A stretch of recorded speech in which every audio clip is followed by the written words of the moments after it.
She was 16 years old when she threw herself in front of a moving car to save a stranger. He was 17, bleeding, hunted, and terrified, when a black girl from Atlanta grabbed his wrist and pulled him out of death's path. That 1 second cost her everything.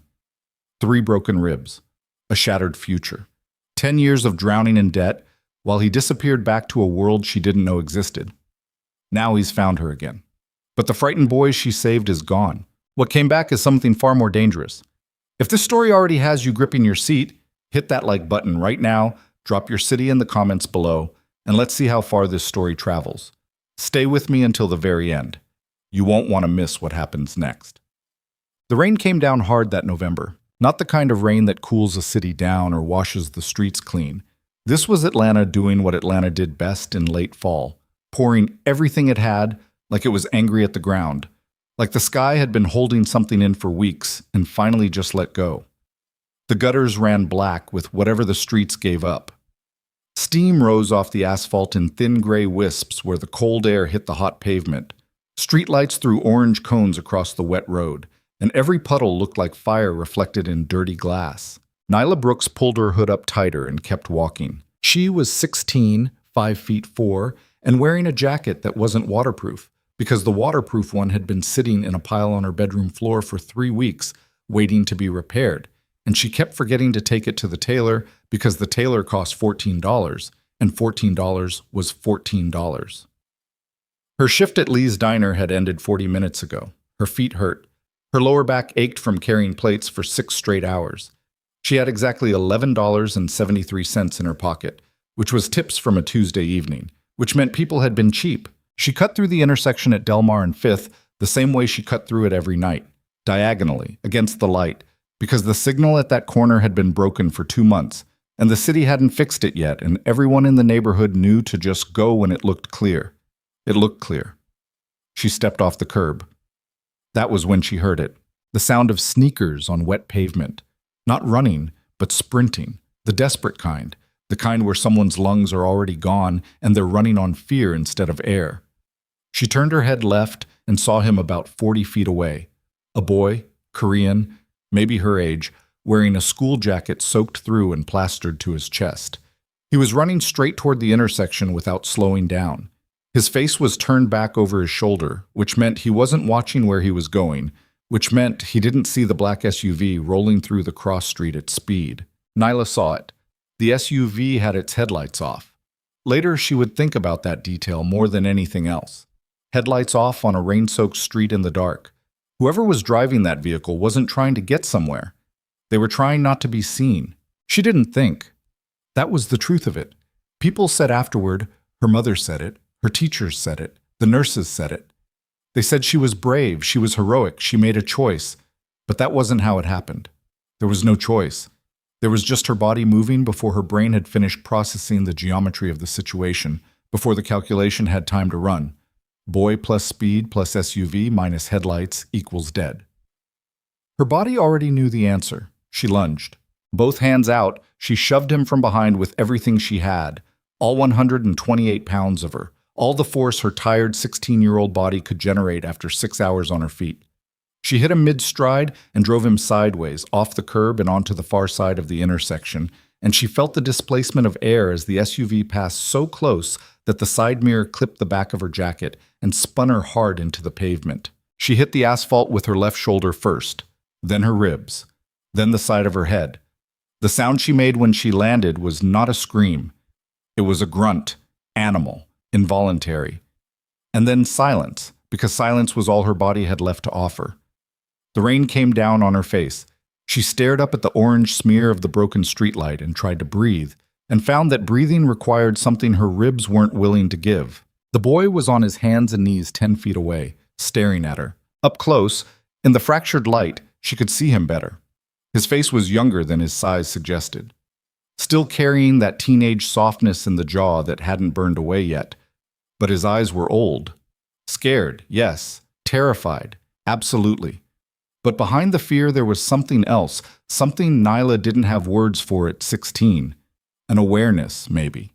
The look of someone who had already understood that the world could turn lethal without warning and had simply been waiting for it to happen. There was a cut above his right eyebrow. Blood ran down his cheek, thinned and pinkened by the rain. "Hey," she managed. The word came out barely above a whisper. He crawled toward her. "Don't move," he said. His English was careful, accented but precise, like someone who had studied it from textbooks rather than television. "I think you're hurt." "I can tell," she said. "I'm going to—" "Get down!" She grabbed his sleeve with fingers that didn't feel like her own and yanked him toward the ground. "They're going to circle back."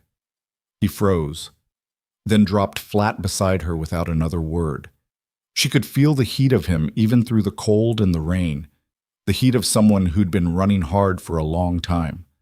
From the ground, she watched the SUV at the far end of the block swing into a slow, deliberate U-turn. She hadn't been wrong. "Who are they?" she asked.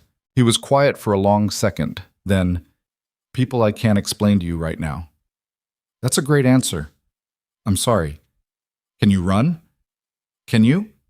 She tried to sit up. The pain in her ribs detonated like something had been lit inside her chest cavity. White, breathless, nauseating. She got halfway up and stopped. "No," she admitted. He was already on his feet. He reached down without hesitation and pulled her up with both hands, and when she nearly buckled, he caught her, arm around her waist, her arm over his shoulder, and the two of them moved as fast as her broken ribs would allow toward the alley on the south side of the intersection. They made it into the shadow just as the SUV's headlights swept the corner. She pressed herself against the brick wall and breathed in tiny, controlled sips that kept the pain at a manageable level. Just enough oxygen to stay conscious, not enough to aggravate whatever had cracked or snapped inside her left side. Beside her, the boy was completely still. He didn't fidget. He didn't look panicked anymore. He had clicked into something else, a stillness that didn't belong on a 17-year-old, that belonged on someone much older and much harder. The SUV idled at the intersection for a long moment. Then it moved on. Neither of them spoke for a full minute. Finally, the boy said, "My name is Kang Min Jae. Nyla. Nyla." He said it carefully, testing the sound of it. "Are you from here?" "Born and raised." "I have been in Atlanta 3 weeks," he said, "for school." "Hell of a welcome." Something crossed his face that wasn't quite a smile and wasn't quite not one. He looked down at where she was pressing one arm against her ribs. "You need a hospital." "I need about 4 things before I need a hospital, starting with those guys not coming back." "They won't." "Not tonight." He said it with a certainty that bothered her, not because she doubted him, but because a 17-year-old shouldn't sound that certain about what professional killers would or wouldn't do. "I'll call someone." "Your people?" A pause. "Yes?" "The same people who are apparently okay with you getting chased down a street in the rain? It's complicated. You keep saying that, because it keeps being true." She almost laughed, which made her ribs punish her for it, which made her stop immediately. She leaned her head back against the brick and looked at him, really looked, because she was the kind of person who looked at people and she always had been. She saw the wet school jacket. She saw the cut above his eye. She saw the blood that had dried and been rewashed by the rain 3 times over. She saw the way he held himself, straight, contained, like someone had taught him from childhood that showing pain was a transaction you couldn't afford. "You're bleeding," she said. "I know." "You should clean that." "I know." "I'm serious. Head wounds don't look like much, but they bleed a lot, and if you're concussed—" "I'm not concussed." He met her eyes. "Thank you." "For what?" "For—" He gestured almost helplessly at the intersection behind them, at the wet pavement where she'd shoved him out of the vehicle's path, at the whole absurd situation. "For that." "You would have done the same," she said. He looked at her for a long moment. Something moved behind his eyes that she didn't know how to read. "I don't know if that's true," he said quietly. She didn't know what to do with that kind of honesty from a stranger, so she didn't try. She just said, "Call your people. I'll wait." He did. She waited. The ambulance arrived 8 minutes later. Min Jae's people arrived 4 minutes after that. Black cars, men in dark clothing who materialized out of nowhere and surrounded him like he was something valuable. She watched from her stretcher as they pulled him aside, spoke urgently in Korean, and she saw his face change. The boy who'd crouched beside her on the wet asphalt started disappearing. Something harder was sliding into place beneath the surface, the way ice forms over water that's been still too long. Before they took him, he walked back to where she was being loaded into the ambulance. He stood at the door and looked at her with those strange old eyes. "I'm going to make sure your hospital bills are covered," he said. "You don't have to do that." "I want to." "Min-jae." She tried to find his name in her mouth, and it came out naturally, like it had always been there. "You don't know me. You just saved my life." He said it plainly, without drama. "I know that." One of the men behind him said something in Korean. Low, urgent, impatient. Min-jae held up one hand without turning around, and the man immediately fell silent.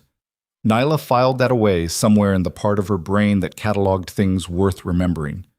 "I'll find you," he said, "when everything settles. I'll find you, and I'll make sure you're okay." She wanted to tell him that she didn't need him to make sure of anything. She was Nyla Brooks, and she handled her own things, and she'd been doing it since she was old enough to understand that her mother couldn't always do it for her. She wanted to say all of that. Instead, she said, "Okay." The ambulance doors closed. That was the last time she saw Kong Min-jae for 10 years. Whoa.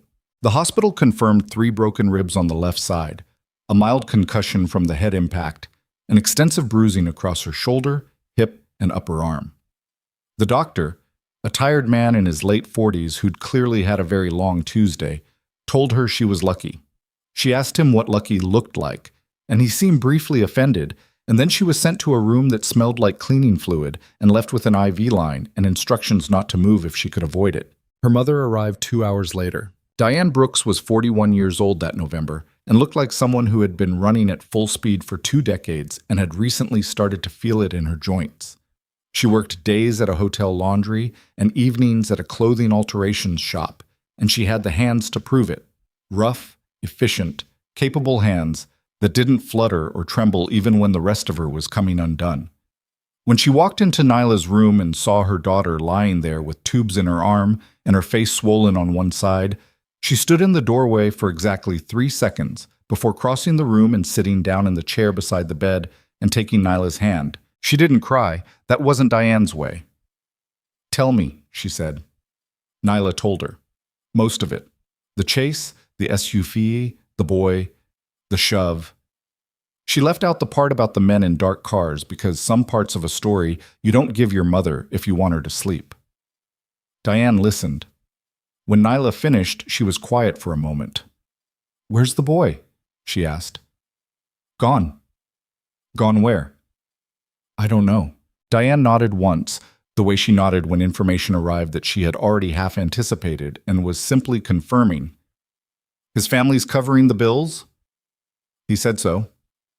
"Did he give you a number, a name?" "Just his name." Another silence.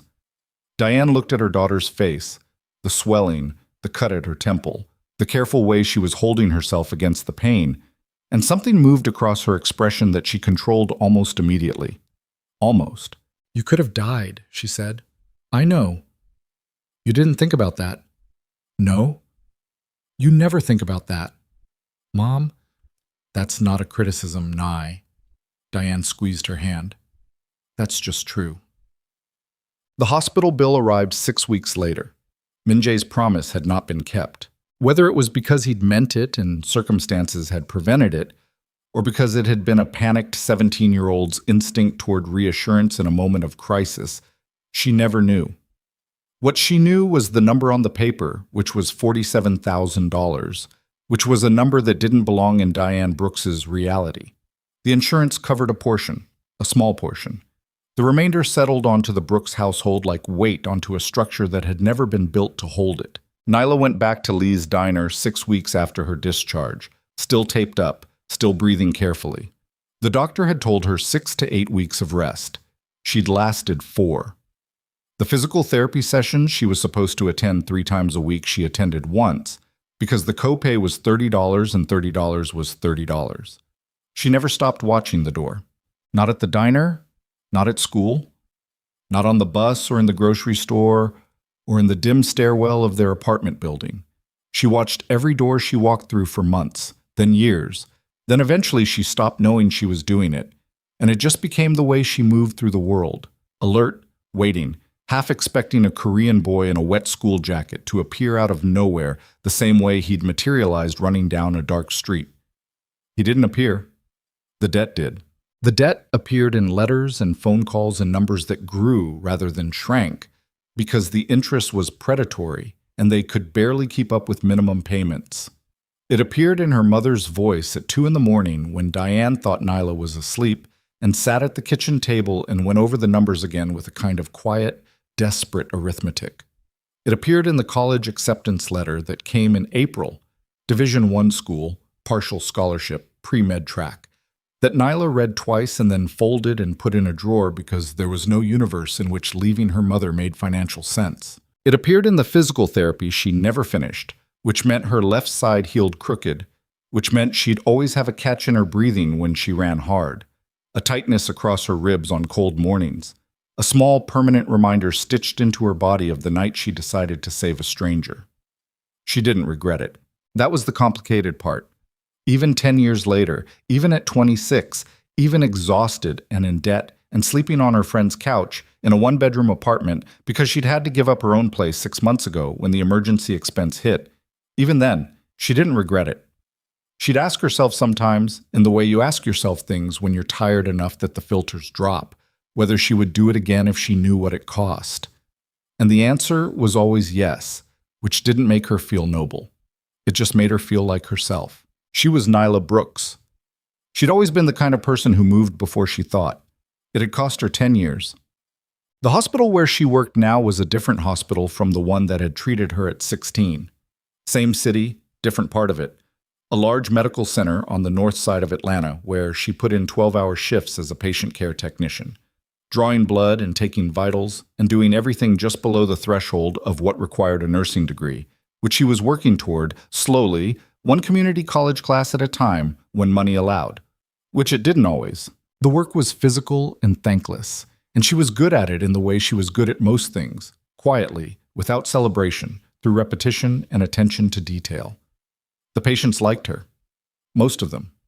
Some of them were nasty in the way that sick and frightened people get nasty, and she'd developed a face for those situations, calm, impenetrable, professionally neutral, that her colleagues called her hospital face, and that cost her more energy to maintain than the actual physical work did. Her friend Tamara had given her the couch 3 months ago without being asked. Tamara worked in radiology and was one of those people who communicated primarily through bluntness and food. She'd left a plate covered in foil on the kitchen counter the first night Nyla moved in with a note that said, "Eat this. Stop apologizing for being here. This ends when you get back on your feet, not a second before." Nyla had eaten the food and cried a little, quietly, in the bathroom, and then stopped because crying was a use of energy she couldn't afford. She was 26 years old, and she was holding everything together with her bare hands and very little else. It was a Thursday morning in October when the letter came. She almost didn't see it. Tamara had left for an early shift before Nyla woke up, and the apartment was quiet and gray with morning light. When Nyla made coffee and checked her phone and then noticed the envelope on the kitchen counter with a sticky note on top in Tamara's handwriting. "Dropped in the mail slot last night. Fancy envelope. Smells expensive. Don't know what it is, but open it before you go to work." The envelope was good paper. Cream-colored, thick, with a texture to it that you only got in stationery that cost money. Her name was printed on the front in clean, measured type. Not a label, not a stamp, but typeset directly onto the envelope itself, which meant someone had arranged for it specifically. No return address. A Korean postage mark. She stood in the kitchen in her socks and yesterday's hospital scrubs and looked at the envelope for a long time before she opened it. Inside was a single card. Same heavy cream paper, 3 lines of text in English, in the same clean, measured type. "I never stopped looking for you. I need to see you. KMJ." And below that, a phone number. Nyla stood in her kitchen with the card in her hand and the coffee going cold behind her and felt something she didn't have a clean name for. It wasn't quite shock, because some part of her had never entirely stopped expecting this. It wasn't quite hope, because hope was something she'd learned to keep on a very short leash after the first few years.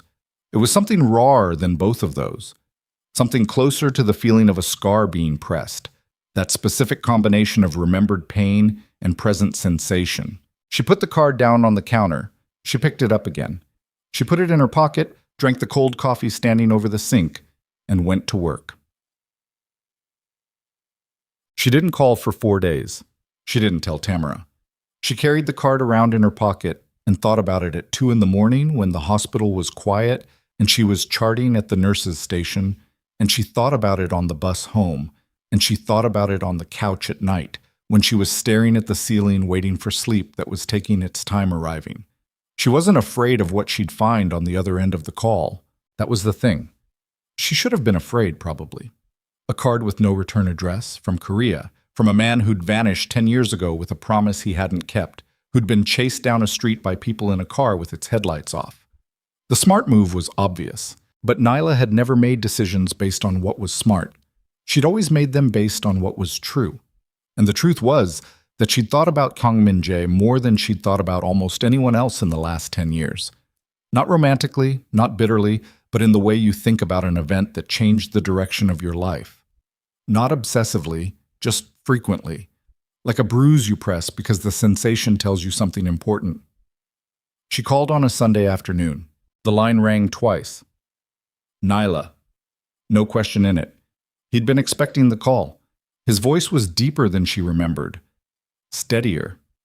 The careful, textbook-precise English was still there, but it had aged. Less academic now, more settled, with a quality that came from spending 10 years giving instructions that people didn't argue with. You found me, she said. I told you I would. That was 10 years ago. I know. A pause. Not hesitation. He didn't seem like someone who hesitated anymore, just a pause, deliberate, like he was choosing what to say with the same care he'd put into choosing the stationery. I had complications. I noticed. I want to explain them to you in person. Why in person? Because some things need to be said face to face, he said, and because I owe you more than a phone call. She looked out the window of Tamara's apartment at the October sky, gray and low, with the specific flat quality Atlanta sky got in the fall. You owe me an explanation, she said, and an apology, in that order. I know. Those are separate from the money. I know that too. I'm not... She stopped, tried again. Min-jae, I'm not calling about the money. I want to make that clear up front. I know you're not. He said it simply, without condescension. That's actually part of why I wanted to find you. She almost asked what he meant by that. She didn't. She felt like she needed to stay on solid ground a little longer before she started pulling threads. Where are you? She asked. Atlanta, he said. I arrived yesterday. She hadn't expected that. You came here? I came for you, he said. If that's acceptable. It was the most presumptuous thing anyone had ever said to her, delivered in the most matter-of-fact tone she'd ever heard. She sat with it for a moment, turning it over. There's a coffee shop, she said finally. Marietta and Howell Mill, Tuesday morning, 10 o'clock. I'll be there. If you don't show up, I'm not calling again. I'll be there, he said again. Just that. Like it wasn't even a consideration. She hung up and sat very still in the quiet apartment for a long time. She went to the coffee shop on Tuesday, and he was already there when she arrived, which she'd half expected and half feared. He was sitting at a corner table with a clear sight line to both the door and the street window, the kind of seat a person chose when they'd been trained to think about exits, and he was alone. Though she noticed the car parked outside with 2 men in it that wasn't exactly subtle if you were paying attention, and she was always paying attention. He stood when she walked in. That was the first thing that registered. That he stood, automatically, without thinking about it. The way people do when standing for someone is something they were raised to do, and it's wired in too deep to be strategic. The second thing that registered was that he was not the boy she remembered. He was tall. She'd forgotten that, or maybe he hadn't been this tall at 17, still in the last of his growing then, maybe. He was somewhere around 6'1", lean in the way that came from discipline rather than luck, dressed in a dark jacket over a collarless shirt that probably cost more than 2 of her monthly paychecks and wore it the way expensive things look best, like he hadn't thought about it. His face had sharpened in the decades since she'd last seen it. The teenage softness was completely gone.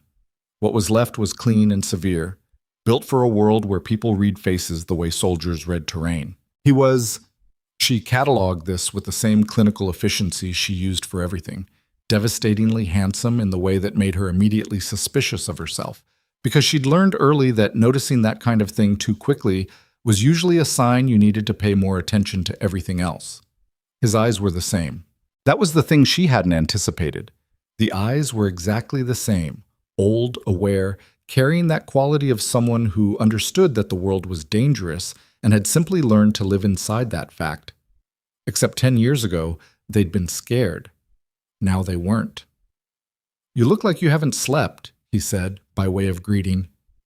"Good morning to you too," she said, and sat down across from him. His mouth curved. Not a smile, not quite, but something that acknowledged the edge in what she'd said without flinching from it. He sat back down. A server appeared immediately, which told her something about how long he'd been there and what kind of presence he had in a room. She ordered coffee. He already had tea. They looked at each other for a moment without speaking. She'd prepared for this. She'd spent 4 days preparing for it, and she'd told herself she would be measured, controlled, would let him make the opening moves and see where his ground was before she committed to anything. "Your ribs," he said. "What about them?" "The way you held yourself when you sat down, left side." She didn't answer for a moment. He was right. She still unconsciously protected that side, still sat at a slight tilt when she was tired or off guard.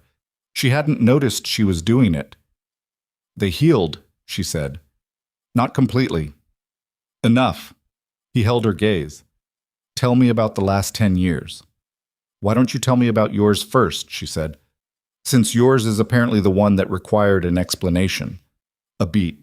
Then he nodded once. "Fair." He talked for 20 minutes. He kept it sparse. Min-jae spoke the way he moved. She was beginning to understand efficiently, with nothing wasted. But even sparse, it was a lot.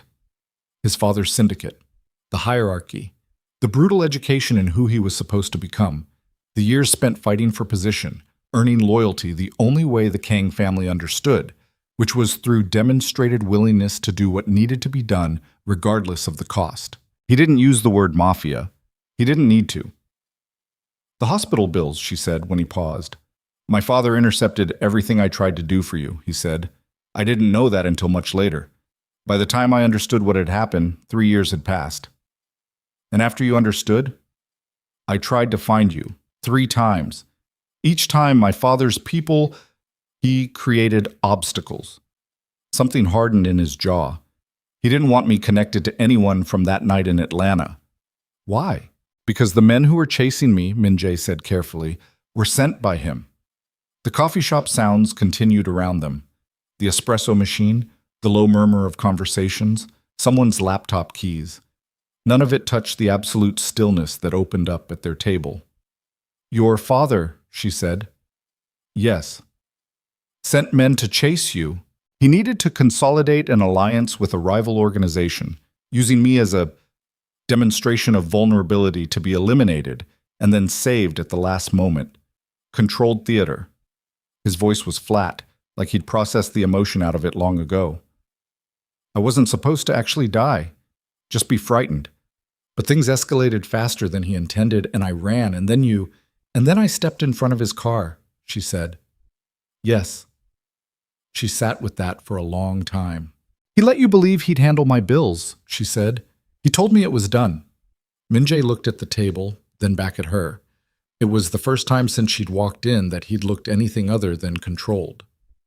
"I found out the truth when I was 21. I've been trying to find you since." 5 years, she said. 5 years. "He's that powerful." He was. Min-jae picked up his tea. "He's less powerful now." She looked at him, really looked, the way she'd done in the alley 10 years ago, and saw the same thing she'd always seen in him, underneath all the new hardness. She saw someone who'd grown up understanding that the world was shaped by forces that didn't care about what you deserved, and had decided to become one of those forces rather than be crushed by them. She understood that impulse completely. It didn't make him simple. "What do you want, Min-jae?" she asked. "To start with," he said, "I want to repay what you're owed." "The medical bills?" are the beginning, he said, not the end. She set her coffee down. I told you on the phone. I know what you told me. He leaned forward slightly, and for the first time she felt the weight of him. Not his size, not his apparent wealth or the men parked outside or any of the things that were supposed to be intimidating, just him, the concentrated attention of someone who was used to every room bending toward them. I'm not doing this because I think you came here asking for money. I'm doing it because the trajectory of your life was altered by something I was involved in, and I have spent 10 years unable to correct that, and now I can. I'm not your charity project. No, he agreed. You're the woman who saved my life. Those are different things. She looked at him for a long moment. I have a shift in 2 hours, she said finally. I know I won't keep you. How do you know? I know your schedule, he said, not apologetically, just as information. I've been careful. I didn't want to surprise you at the hospital. But you found my schedule. Yes. She stopped. That should bother me more than it does. Should it? You tracked me down, Minjai. I looked for you for 5 years, he said quietly. When I finally found you, I wanted to be careful about how I approached this. Looking at your schedule wasn't surveillance. It was making sure I didn't do this wrong. She didn't know what to do with that. She also wasn't sure she entirely believed it, which she noted, which she filed. I'll think about it, she said. Whatever you're offering. That's all I'm asking. She stood to leave. He stood too, that same automatic reflex. She picked up her jacket and then paused. The boy you were, she said. In the alley. He's still in there somewhere? He was quiet for a moment. He's harder to reach than he used to be, he said. Yeah. She looked at him. I figured. She walked out of this coffee shop and felt his eyes on her back until she pushed through the door and turned the corner. And then she stopped against the wall outside and breathed for a moment with her hand pressed against her left ribs, the old habit, the old ache, and thought about what 10 years could do to a person and what 10 years could do to a frightened boy with old eyes, and what it meant that some part of her was less afraid of the answer than she probably should have been. Her phone buzzed, a text from an unknown number. Thank you for coming. She stared at it, then typed back, Don't run my schedule again. His response came in 30 seconds. Noted. She put her phone in her pocket and started walking toward the bus stop, and the October wind came down the street and hit her face cold and clean, and somewhere behind her in the coffee shop, Kang Min-jae was watching the door she'd walked through and thinking things she couldn't read yet. She was going to have to decide what to do with him. And somewhere underneath the caution, underneath the 10 years of hard practical wisdom she'd built on top of herself like armor, somewhere underneath all of it, something was moving that she hadn't felt in a very long time. She wasn't sure yet if that was the most dangerous thing about him, or the most true. What she didn't know, what she couldn't have known as she walked toward the bus in the October cold, was that she'd been followed since she left the apartment that morning. Not by Min-jae's men, by someone else's. Someone who had been watching Kang Min-jae since he landed in Atlanta. Someone who had now seen exactly what the most feared mafia boss in Seoul's criminal underworld cared about, and someone who understood with absolute clarity what that meant. The man who had followed Nyla that morning was named Park Hyun-soo, and he was very good at his job. He was 34 years old, former military intelligence, and had been working for the Jeong organization, the Kang Syndicate's primary rival in Seoul's criminal hierarchy, for 6 years. He was not large or physically intimidating. He was the kind of man who could stand in any room and be instantly forgotten, which was the most dangerous kind. He had a thin face, careful eyes, and the patient stillness of someone who had spent years learning that observation was more powerful than action. He sat in a cafe 2 blocks from where Nyla had gotten off the bus and sent a single message to his superior. Contact confirmed. She matters to him. Then he ordered another coffee and waited to see what happened next. Nyla's shift started at noon and ended at midnight, and by the time she got back to Tamara's apartment, her feet were beyond hurting. They were a separate problem existing at the end of her body that she was managing from a distance. She came through the door and found Tamara on the couch, with takeout boxes spread across the cushions and the television running something she wasn't really watching. And Tamara looked up and immediately said, "You look like you wrestled someone and lost." "Long shift," Nyla dropped her bag by the door. There's chicken in the box on the left. Tamara studied her. Also, you have a face.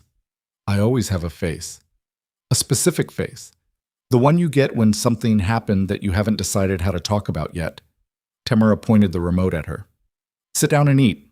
Talking optional, but the food's mandatory. Nyla sat. She pulled the box toward her and ate for a few minutes without speaking, and Tamara left her to it, which was one of the many reasons she was the only person Nyla had ever been willing to ask for help. I met with him, she said finally. Tamara went very still. She knew the broad shape of the Min Jae story. Most of it, the medical version, the financial wreckage version, not all the details. Enough. And, she said, he's not what I expected. What did you expect? I don't know. Something easier to dismiss. Tamara was quiet for a moment. What does he want? He says he wants to repay what I'm owed, cover the debt, give me a job in one of his companies. What kind of companies? Legitimate ones, apparently. Apparently, Tamara repeated, and put a specific weight on the word. I know, Nyla said. Nyla, this man runs. I know what he runs.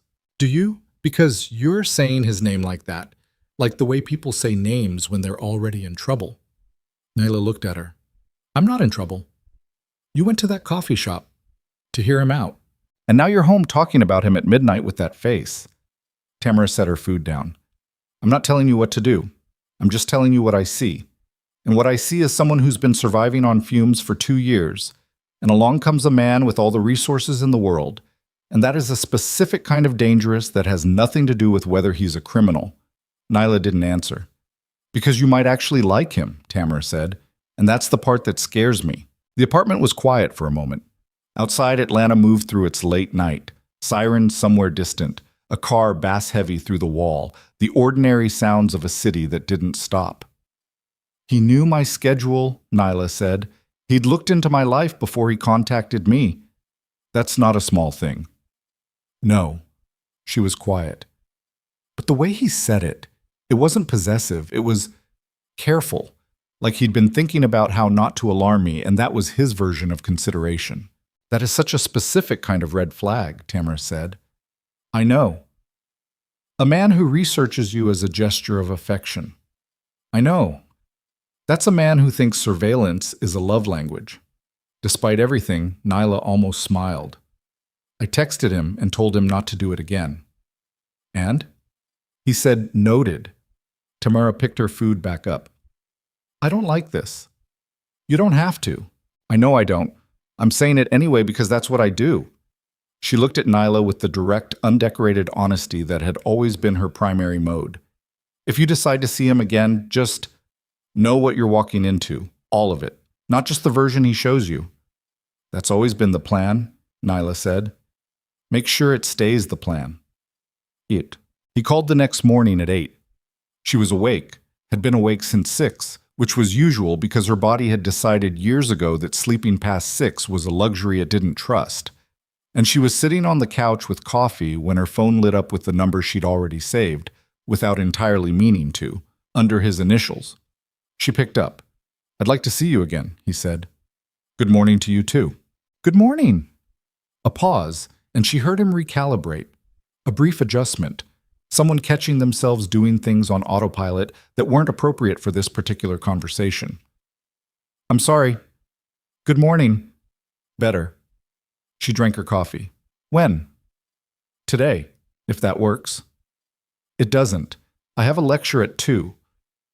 I'm taking a class. And errands before that. Tomorrow? I work tomorrow. The day after? Min Jae. She set the coffee down. What's the urgency? A longer pause this time. I'm in Atlanta for a limited window, he said. I have obligations in Seoul that I can't push past a certain point. How long?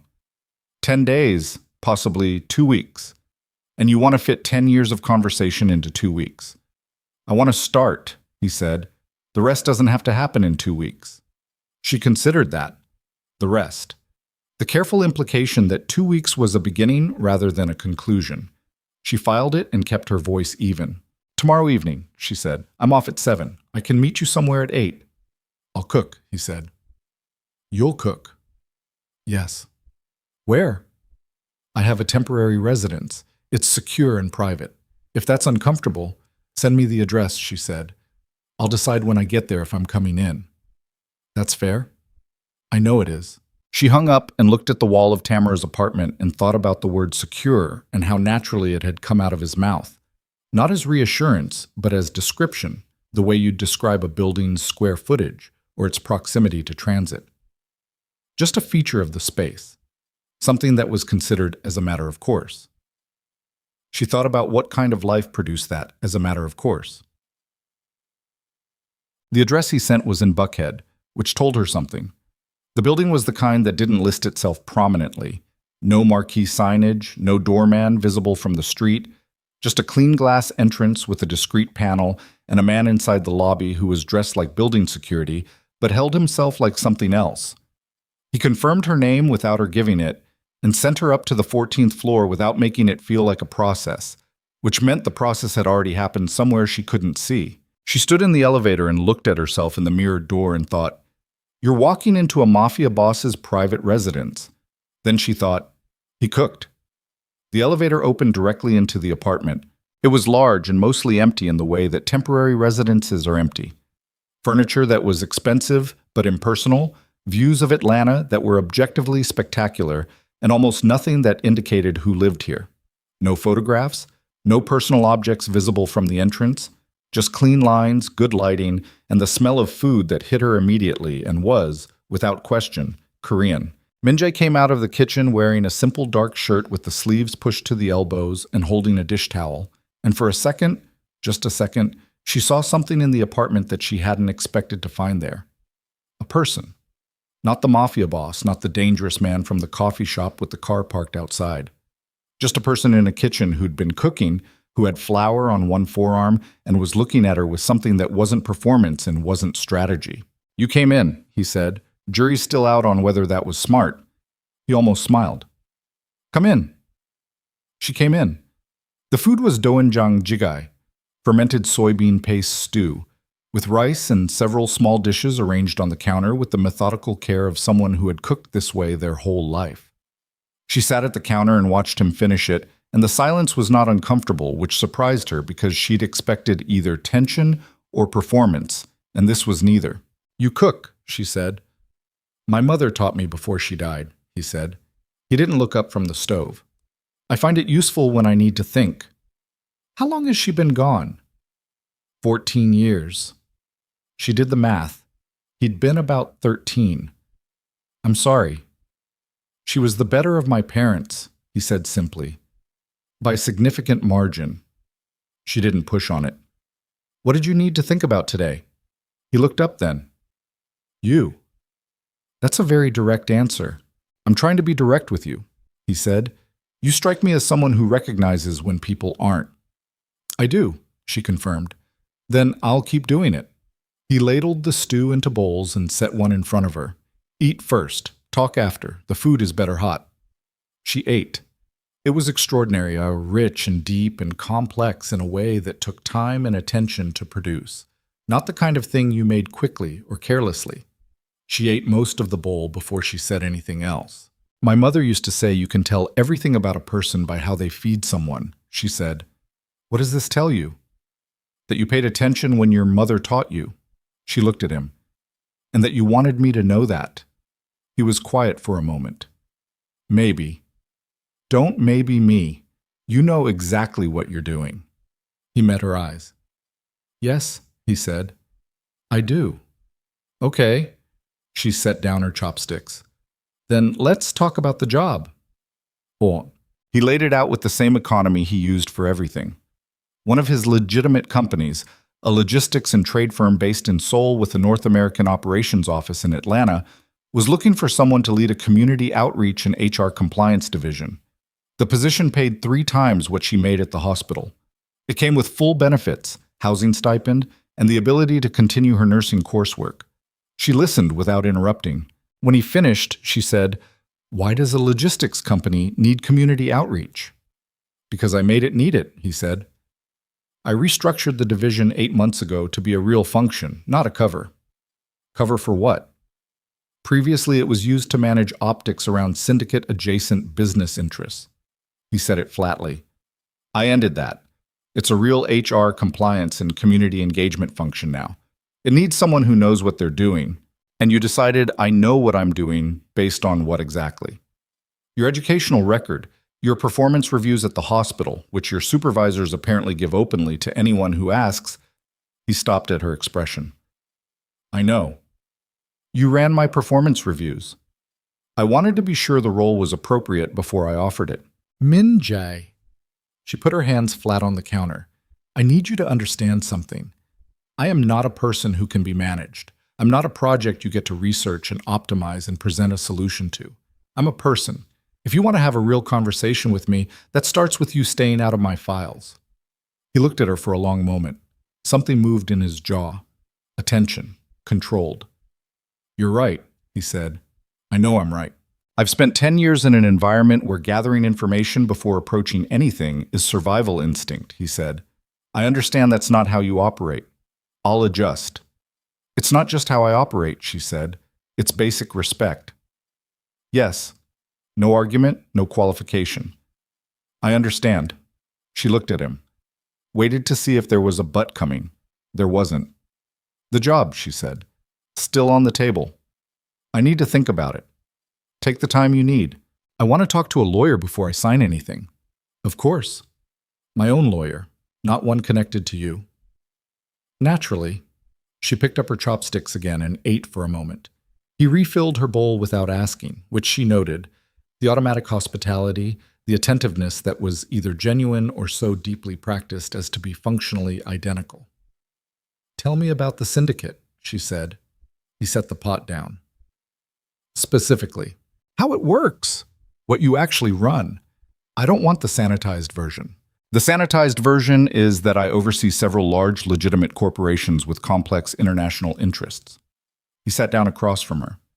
The real version is that the Kang Syndicate controls significant portions of Seoul's supply chain infrastructure, several major shipping routes through the Pacific, casino operations in 3 countries, and various other interests that exist in the space between legal and not. My father built most of it on violence and fear. I've spent the last 3 years trying to shift it towards something that doesn't require either. How successful have you been? More than my father's people expected, less than I'd like. Do people die? She asked. Direct? No softening. He held her gaze. Yes, he said. Sometimes. Less than before. More than I'm comfortable with. And you're comfortable telling me that. You asked for the real version. She breathed out slowly. Most people in your position would lie. Most people in my position haven't been waiting 10 years for the chance to have this conversation. He held her eyes. I'm not going to lie to you, Nyla, about what I am, about what my world is. You can decide what to do with the truth, but you're going to have it. She sat with that for a long moment. The apartment was quiet around them. Atlanta a grid of lights through the floor-to-ceiling windows, the world outside continuing its business at a careful distance. Why does it matter? She asked quietly. What I decide. He was still for a moment, then, because you're the only person I've wanted to be honest with in a very long time. She didn't answer. After a moment, she said, I'm going to think about the job. Okay. And I'm going to see you again before you go back to Seoul. Okay. But I'm going home now, she said, because this is already a lot. I know. He stood when she stood. Thank you for coming. Thank you for the food. She pulled on her jacket. It was really good. My mother would have liked you, he said. She paused at the elevator, looked back at him standing in the kitchen doorway with the dish towel still over his shoulder and the city lights behind him. You don't know that, she said. She liked people who said exactly what they meant, he said. She didn't meet many. Nyla got in the elevator. The doors closed. She rode down 14 floors with her hands in her pockets and her jaw tight, and by the time she hit the lobby, she was already doing the calculation she'd been avoiding, the one where she admitted to herself that it wasn't the job she was considering. It was him. And that was the beginning of the problem. Well, 5 days passed. She saw him 3 more times, twice for meals, once for a walk through Piedmont Park, that somehow lasted 3 hours without either of them noticing. Each time, she understood him better. Each time, understanding him better made things more complicated rather than less. He was not an easy person. He was controlled in a way that could tip into cold, and there were moments, brief, usually when his phone interrupted something, where she saw the other version of him slide into place like a visor dropping, and the warmth was gone, and what was left was precise and impenetrable and capable of things she couldn't fully imagine. Then the call would end, the visor would come up, and he'd be looking at her again with those careful old eyes. She was not naive. She knew what she was watching. She just couldn't entirely make herself stop watching. On the 5th day, he called at 6 a.m. "Something's happened," he said. His voice was flat in the way that meant controlled, not calm. She sat up on the couch. "What?" "Someone's been watching you. One of my security team identified him yesterday, Park Hyun-soo, employed by the Jong organization. A beat. He's been following you since the day we met at the coffee shop." Her stomach went cold. "Since the coffee shop?" "Yes." "How long before your team noticed?" A pause that told her the answer wasn't one he liked giving. 3 days. 3 days. She was already on her feet, moving to the window without thinking about it, then stopping herself because that was exactly the wrong instinct if someone was watching the building. "So they know. The Jung people. They've known about me for 3 days." "Yes." "What does that mean for me?" "It means you're visible now," he said, "in a way that has consequences." "What kind of consequences, Min-jae?" "The Jung organization will use you as leverage if they can," he said. "It's how they operate. They'll watch to determine how much I value you, then calculate whether the risk of moving against you is worth the advantage." "And how much do you value me?" she said. The question came out flat, not soft. She needed information, not reassurance. "Enough that it's a problem," he said. "The honest version." She'd asked for the honest version, and he kept giving it to her. "What do I do?" she said. "Come here," he said. "Until I can get Hyun-soo handled and assess how wide their surveillance has gone. I have security at this building that makes it the safest option. I'm not hiding in your apartment, Min-jae. It's not hiding. If I run to you, they've already won whatever calculation they're running," she said. "I'm not doing that." She could hear him thinking on the other end, not hesitating, but running through angles. "2 of my men on you, Tit," he said finally. "Discreet. Non-intrusive. Just coverage." "Is that them watching me or you watching me?" "Both," he said. "Honestly," she pressed her hand against her ribs. The old habit. "Fine," she said. 2 men. But they stay invisible unless something actually happens." "Agreed." "And Min-jae." She made sure her voice was steady. "This is exactly what I was afraid of. I know. I walked into that coffee shop and now someone is following me to work. I know." His voice dropped slightly. "I'm sorry, truly." "Sorry doesn't fix what visibility costs," she said. "No," he said. "It doesn't." A pause. "But I can fix it, if you let me." She stood in Tamara's apartment in the early morning light and thought about what letting him fix things would require, and what it would cost, and how different that cost was from the one she'd already paid. "Come get me," she said. "We need to talk in person." "I'm already downstairs," he said. She stopped. "You're already—" "I called you from the car." His voice was careful. "When my security flagged the surveillance, I came. I didn't want to tell you over the phone and leave you there alone." She stood very still. Part of her wanted to be angry about it. The presumption, the unilateral decision, the way he just arrived. And part of her, the part she was having increasing difficulty overruling, felt something shift in her chest that wasn't anger at all. "Give me 5 minutes," she said. "Take 10, he said. "I'm not going anywhere." She got dressed in 7. She was almost to the door when Tamara appeared from the bedroom, half awake, reading Nyla's face with the accuracy of someone who'd known her for 8 years. "What happened?" Tamara said. "Someone's been following me," Nyla said. "Connected to a rival organization. Min-jae's security caught it. I'm going to go figure out what it means." Tamara stared at her. "Nyla." "I know." "You've known this man 11 days." "I know. And you're already being tailed by Korean crime organizations." I'm not saying don't go. Tamara crossed her arms. I'm saying look at me first. Nyla looked at her. Come back, Tamara said. Just that. Direct and quiet, and underneath it something real that had nothing to do with drama. I'm coming back, Neela said. She walked out the door and down the stairs and through the lobby and out onto the morning street where a black car sat at the curb with its engine idling. And when she got in, Min-jae was in the back seat, and he looked at her with those eyes that she'd stopped being able to read as just careful and started reading as something else. And she looked back at him and thought, this is the point where a smart person stops. Then the car pulled away from the curb, and someone took a photograph of the license plate from a building across the street. And that photograph was transmitted to a phone in Seoul within 4 minutes. And the man who received it looked at it for a long moment and then made a call to his father. The message was simple. She's in the car. It's confirmed. The man receiving that call was Kang Dae-sung. And on the other end of the line, the former patriarch of the Kang syndicate said nothing for a very long time. Then he said, bring me everything you have on her mother. The car moved through Atlanta's morning traffic, and neither of them spoke for the first several minutes, which told Nyla something. That Min-jae was running calculations she couldn't see. That the controlled stillness beside her wasn't peace, but the opposite of it. She watched his hands. They were flat on his thighs, perfectly still, and that stillness cost him something. She could feel the cost of it the way you feel temperature change without seeing it happen. How long has Jung been watching you? She asked. Longer than Hyun-soo, he said.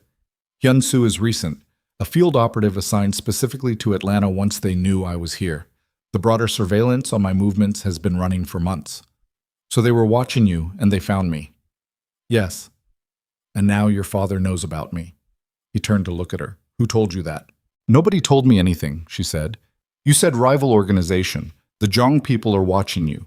Your father arranged what happened 10 years ago through an alliance with a rival organization. She kept her voice even. How many rival organizations are there? A pause. The significant ones? 3. And of the significant ones, which one would your father use to run surveillance on you now? He was quiet for a long moment. Outside, Atlanta slid past.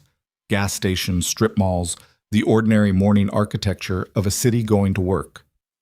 He would use the one that already has infrastructure in Atlanta, Min-jae said finally. The Jong organization. Yes. So Hyun-soo wasn't working for a rival, she said. He was working for your father. The word father came out of her mouth like something she was handling carefully, at a distance, because she already understood it was explosive. Min-jae looked out the window. His jaw was a hard line. I don't have confirmation of that. But you think it. I think it's the most logical reading. Yes. Then say it. He turned back to her. My father likely knows about you, he said. And he likely knows before I intended him to, because I was careful, but not careful enough, and he has eyes I don't always account for. Why didn't you lead with that this morning? Because I needed to think through what it meant before I said it out loud. What it means, she said, is that the man who arranged to have you chase down a street when you were 17 now has information about me. That's what it means. Yes. And you brought me into a car. To keep you safe, to keep me contained, she said. Not accusing, clinical, precise. Whether you mean it that way or not, Min-jae, the effect is the same. I'm in your car, going to your location, because someone connected to your world is following me. That's not safety. That's capture with better intentions. He absorbed that without deflection. She watched him take it in and not argue with it, which was either honesty or strategy, and she was having increasing difficulty telling the difference. What do you want to do? He asked. I want to know everything, she said. Right now. Not the version you've been giving me in pieces. Everything your father knows, everything Jong has on me, and what the realistic threat level is for someone who has no stake in any of this beyond the fact that she was in the wrong place at the wrong time 11 days ago. You weren't in the wrong place, he said quietly. Don't do that, she said. Don't make it romantic right now. He looked at her for a moment. Then he said to the driver, in Korean, something short and decisive. The car changed direction. Where are we going? She asked. Somewhere I can show you instead of tell you, he said. It'll be faster. The building they pulled up to 40 minutes later was not in Buckhead. It was in a quieter part of the city, an unremarkable office building with a parking structure attached, and they went up to the third floor and through a door that required a keypad and a second check she didn't see the mechanism for. And inside was a room that looked like a very clean, very sober version of a war room. Screens on one wall. A table. 3 men who stood when Min-jae entered and whose eyes went immediately to Nyla with the specific quality of people assessing a variable. Min-jae said something to them in Korean. 2 of them left. The third, a lean man in his late 30s with close-cropped hair and the kind of face that processed information faster than it showed it, stayed, and Min-jae switched to English. "This is Yoon Jae-won," he said. "He runs my security operations." Chae-won nodded at her, not warmly, but not hostilely either, the nod of a professional acknowledging a situation. "Show her what we have on Hyun-soo," Min-jae said. Chae-won turned to the screens without comment and pulled up a file. Neela stood in front of it and read, Park Hyun-soo, Jong Organization Field Operative, Atlanta Deployment, confirmed 11 days ago. Surveillance targets, Kang Min-jae, secondary target identified as Nyla Brooks. Subject confirmed contact with primary target day 1. Photographs taken, 47. Locations documented, Nyla's workplace, Tamara's building, the coffee shop, the Buckhead residence, Piedmont Park. 47 photographs. She'd been photographed 47 times in 11 days without knowing. She stood very still and read the whole thing and kept her breathing controlled and even because losing her composure in this room in front of these people was not something she was willing to do. "The transmission log at the bottom," Jae-won said. "The photographs were being sent in batches. The last batch went to 2 recipients." 2, Min-jae said. He hadn't looked at the screen yet. He was looking at Nyla. "The Jong Organization's Seoul office," Jae-won said, "and a private number registered to a shell company in Busan." He pulled up a second screen. The shell company's registration. The director listed on the incorporation documents. Kang Dae-sung. Nyla read the name. She'd never seen it written down before. She'd only heard Min-jae say it twice, and both times he'd said it the way people say the names of things that cost them. "So it's confirmed," she said. "Yes," Jae-won said. "Your father is working with the Jong Organization against you," she said to Min-jae. "Against me, and now against you," he said. "Yes." She turned away from the screen. She needed to move. Standing still was making the information stack up too fast. And when information stacked up too fast, she made bad decisions, and she couldn't afford bad decisions right now. She walked to the window and looked at the parking structure and the ordinary Atlanta street beyond it and breathed. "What does he want?" she asked. "He wants control of the syndicate back," Min-jae said. "He lost it 18 months ago. I took it legally through the council. He'd made too many enemies by then to hold the vote. He's been building a counter-coalition since. And You're a pressure point," Jae-won said. When she looked at him, he continued in the same flat professional tone. "If Dae-sung can demonstrate to the council that Mr. Kang's judgment is compromised by a personal attachment to an outside party, he has grounds to call a formal challenge to the leadership. He needs evidence that you represent a liability." "Evidence like surveillance photographs," she said. "Evidence like the pattern of behavior those photographs document," Jae-won said. 5 meetings in 11 days, private residence, personal car. The pattern reads as significant attachment. "Is it significant enough?" she asked. She was asking Min-jae now. He held her gaze. "By the standards of the council, yes." "And by your standards?" A pause that told her everything before he answered it. "Yes," he said. She turned back to the window. Outside, a delivery truck was idling at the curb. A woman walked past it with a dog that kept stopping to investigate the tire. The ordinary world, running its ordinary business without any awareness of the architecture of consequence being built around it. "What does he have on my mother?" she asked. Complete silence behind her. She turned around. Min-jae and Chae-won were looking at each other with a specific quality she recognized from the hospital. The look of 2 people deciding how to deliver information that was going to hurt. "What does he have on my mother?" she said again. Slower. Harder. Chae-won looked at Min-jae. Min-jae gave a short nod. "Dae-sung's people made contact with your mother's current medical providers 2 days ago," Chae-won said. identifying themselves as representatives of a debt collection firm. They now have her full current medical record, her ongoing treatment details, and her home address. Neela felt the room change temperature, or she changed temperature. She couldn't tell the difference. Her mother's medical record, her mother's address. "She's in treatment?" she asked. Her voice was steady. She was making her voice steady through sheer force. "Yes," Chae-won said carefully. "Chronic condition. Managed, but—" "I know what she has," Nyla said. "I've been managing her appointments for 3 years." She looked at Min-jae. "He has her address." "Yes." "He has her medical record." "Yes." "And he got it 2 days ago, which was before you knew he was watching me, which means you're 3 days behind his information and 2 days behind his actions." Min-jae's jaw was tight. "Yes. My mother is a 61-year-old woman with a heart condition, and she is currently alone in her apartment, and your father has her address." She said each clause separately, distinctly, because she needed to hear the full shape of it. "And you brought me here." Where is she right now?" "She's—" Jae-won checked something. "We have eyes on her building as of 40 minutes ago. She's inside. No activity." "You already had eyes on her building. When we identified the scope of Dae-sung's surveillance, we moved coverage to your primary contacts immediately," Jae-won said. "So you knew about my mother before you called me this morning," she said to Min-jae. The silence was her answer. "You knew," she said, "and you called me to come to you. You didn't tell me they had my mother's information. You told me someone was following me and you needed me somewhere safe, and you let me get in the car thinking the threat was to me." "The threat is to you." "The threat is to my mother," she said. The steadiness in her voice was costing her something structural now. She could feel the foundations of it under stress. "That's what he'll use. He won't touch me. I'm connected to you and touching me has consequences. But my mother is just a 61-year-old woman with a heart condition and a medical record that someone just obtained illegally. And she doesn't have any protection except me." "She has mine now," Min-jae said. "She didn't ask for yours." Nyla took a step toward him. "She doesn't know any of this exists. She has spent 10 years cleaning up the damage the last time your world touched our lives.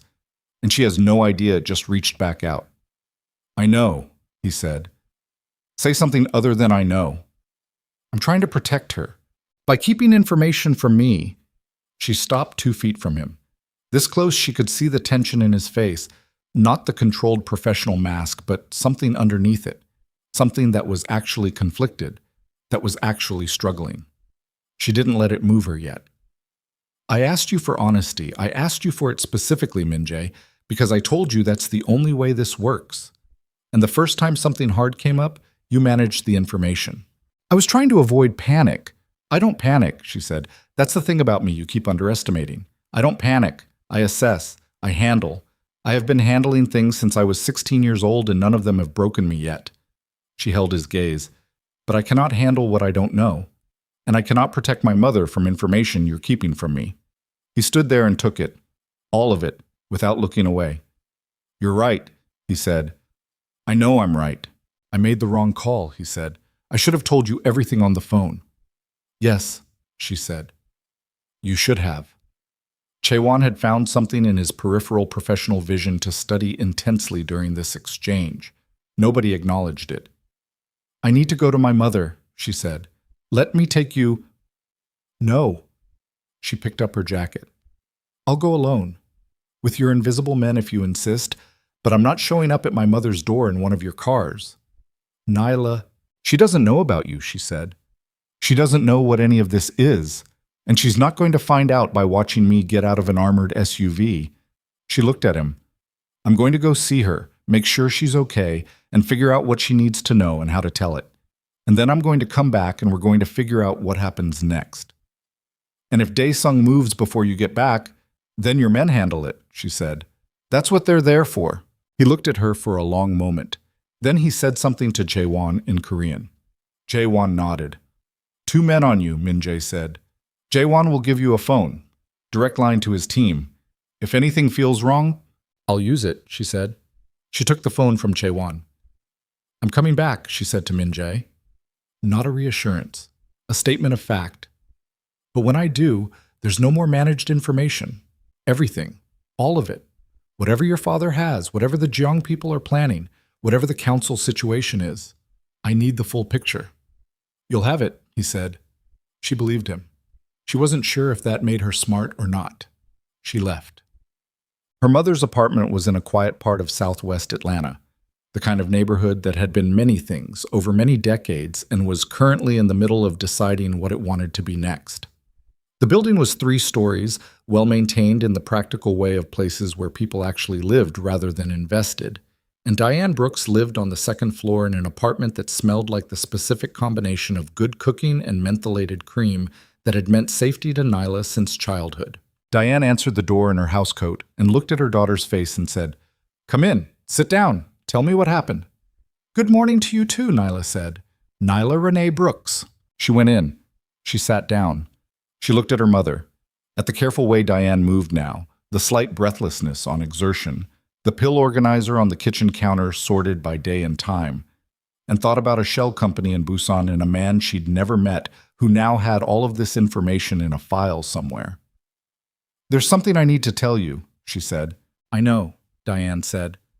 She sat down across from her daughter with the particular stillness of a woman who had spent decades preparing herself to receive difficult information. "You have that face." "I have a lot of faces, apparently." "You have 3, Diane said. "There's the one where you're tired, the one where you're handling something alone, and the one where you're about to tell me something you've been putting off." She folded her hands in her lap. "That's the 3rd one," Nyla told her. Not all of it. There was no version of all of it that she could give her mother in one sitting, and some parts of the story were still moving too fast to hand to someone who needed to stay calm. But the shape of it, Minjae, the letter, the coffee shop, the surveillance, the man in Seoul who now had her address. Diane listened the way she always listened, completely, without interruption, with her hands still and her face giving nothing away until she had all the information she needed to have a feeling about it. When Nyla finished, Diane was quiet for a full 30 seconds. "The same boy," she said. "Yes." "The one from the hospital?" "Yes." Diane looked at the window, then back at her daughter. "You should have told me he contacted you." "I know. I wanted to. Before you went to meet him, Nee. Not after his father has my address." Nyla didn't argue with that. She couldn't. "I know. What does he want from you?" "He says he wants to repay what happened, the debt, and—" She paused. "He wants to see me." "See you how?" "I don't know yet. It's complicated." Diane's expression moved through several things without settling. "Is he dangerous?" "Yes," Nyla said, immediately, without softening. "His world is dangerous. He's not trying to hurt me, Mom. I genuinely believe that. But the world around him doesn't care what he's trying. And his father is the problem." Diane stood and went to the kitchen and filled a glass of water and drank half of it standing at the sink. She was running her own calculation. Nyla knew the rhythm of it, had watched it her whole life. The way her mother processed crisis. Water, stillness, the specific silence of a woman who had always had to think clearly under pressure because there was nobody else to do it. "What do you need from me?" Diane asked finally. "I need you to let me move you temporarily," Nyla said. "Somewhere that isn't this address. Just until—" "No. Mom, I am 61 years old and this is my home, and I will not be moved out of it because some man in Korea is trying to frighten my daughter." Diane turned around. Her voice was calm, but the kind of calm that had infrastructure behind it. "I have lived in this city my whole life. I have raised you in this city. I have worked and paid and struggled in this city, and I will not be run out of my apartment by a man who doesn't know my name." "He has your medical record," Nyla said. "He knows exactly what you have and what happens if you're under sustained stress." Diane's expression flickered. Something went across it. Fear, quickly processed, quickly integrated, not eliminated, but disciplined. "Then I won't be under sustained stress," she said. "Mom, this isn't—" "Bring him to me," Diane said. Nyla stopped. "What?" "Bring the boy to me," Diane said. "If he's what you say he is, if he's serious about protecting us, then he should be able to say so to my face." She looked at her daughter steadily. And you should see what he does when I'm the one in the room. Nyla sat with that, turned it over. Her mother's tests had always been simple and brutal, and they had always told the truth. Okay, she said slowly. Good. Diane sat back down. Now make me coffee and tell me what you actually think about him. Not the situation. Him. Nyla got up and went to the kitchen. That's a complicated question. Simple questions don't tell you anything. She made the coffee. She thought about how to answer. He's honest, she said, in a way that's uncomfortable because it doesn't come with softness. He just tells you true things directly and lets you deal with them. Good or bad? Both. He managed information from me this morning to avoid alarming me. That's a bad instinct, but when I called him on it, he didn't argue. He just said I was right and adjusted. She poured 2 cups. He's not used to being questioned, but he doesn't resent it from me. Why not from you? I don't know, she said. She brought the cups to the table and sat back down. He said something about being honest with me being important, in a way it hasn't been with other people. Diane wrapped both hands around her cup. How do you feel about him? I don't trust myself on that yet. That's honest. I'm working on it. Diane sipped her coffee. The money, she said. The debt. He wants to cover it. And the job. He offered one. Are you going to take it? I don't know. Nyla looked at the table. Taking money from him feels like losing ground. Yes. Taking money from someone who owes it to you isn't losing ground, Diane said. What happened to you was because of his world. He knows that. You know that. That's not charity. She paused. The job is different. The job puts me inside his structure, Nyla said. Yes. Diane met her eyes. So you have to decide if you want to be inside his structure. That's what I've been trying to figure out. They sat together in the morning light of the apartment and drank their coffee, and outside a car drove past without slowing, and neither of them looked at the window, which was its own kind of discipline.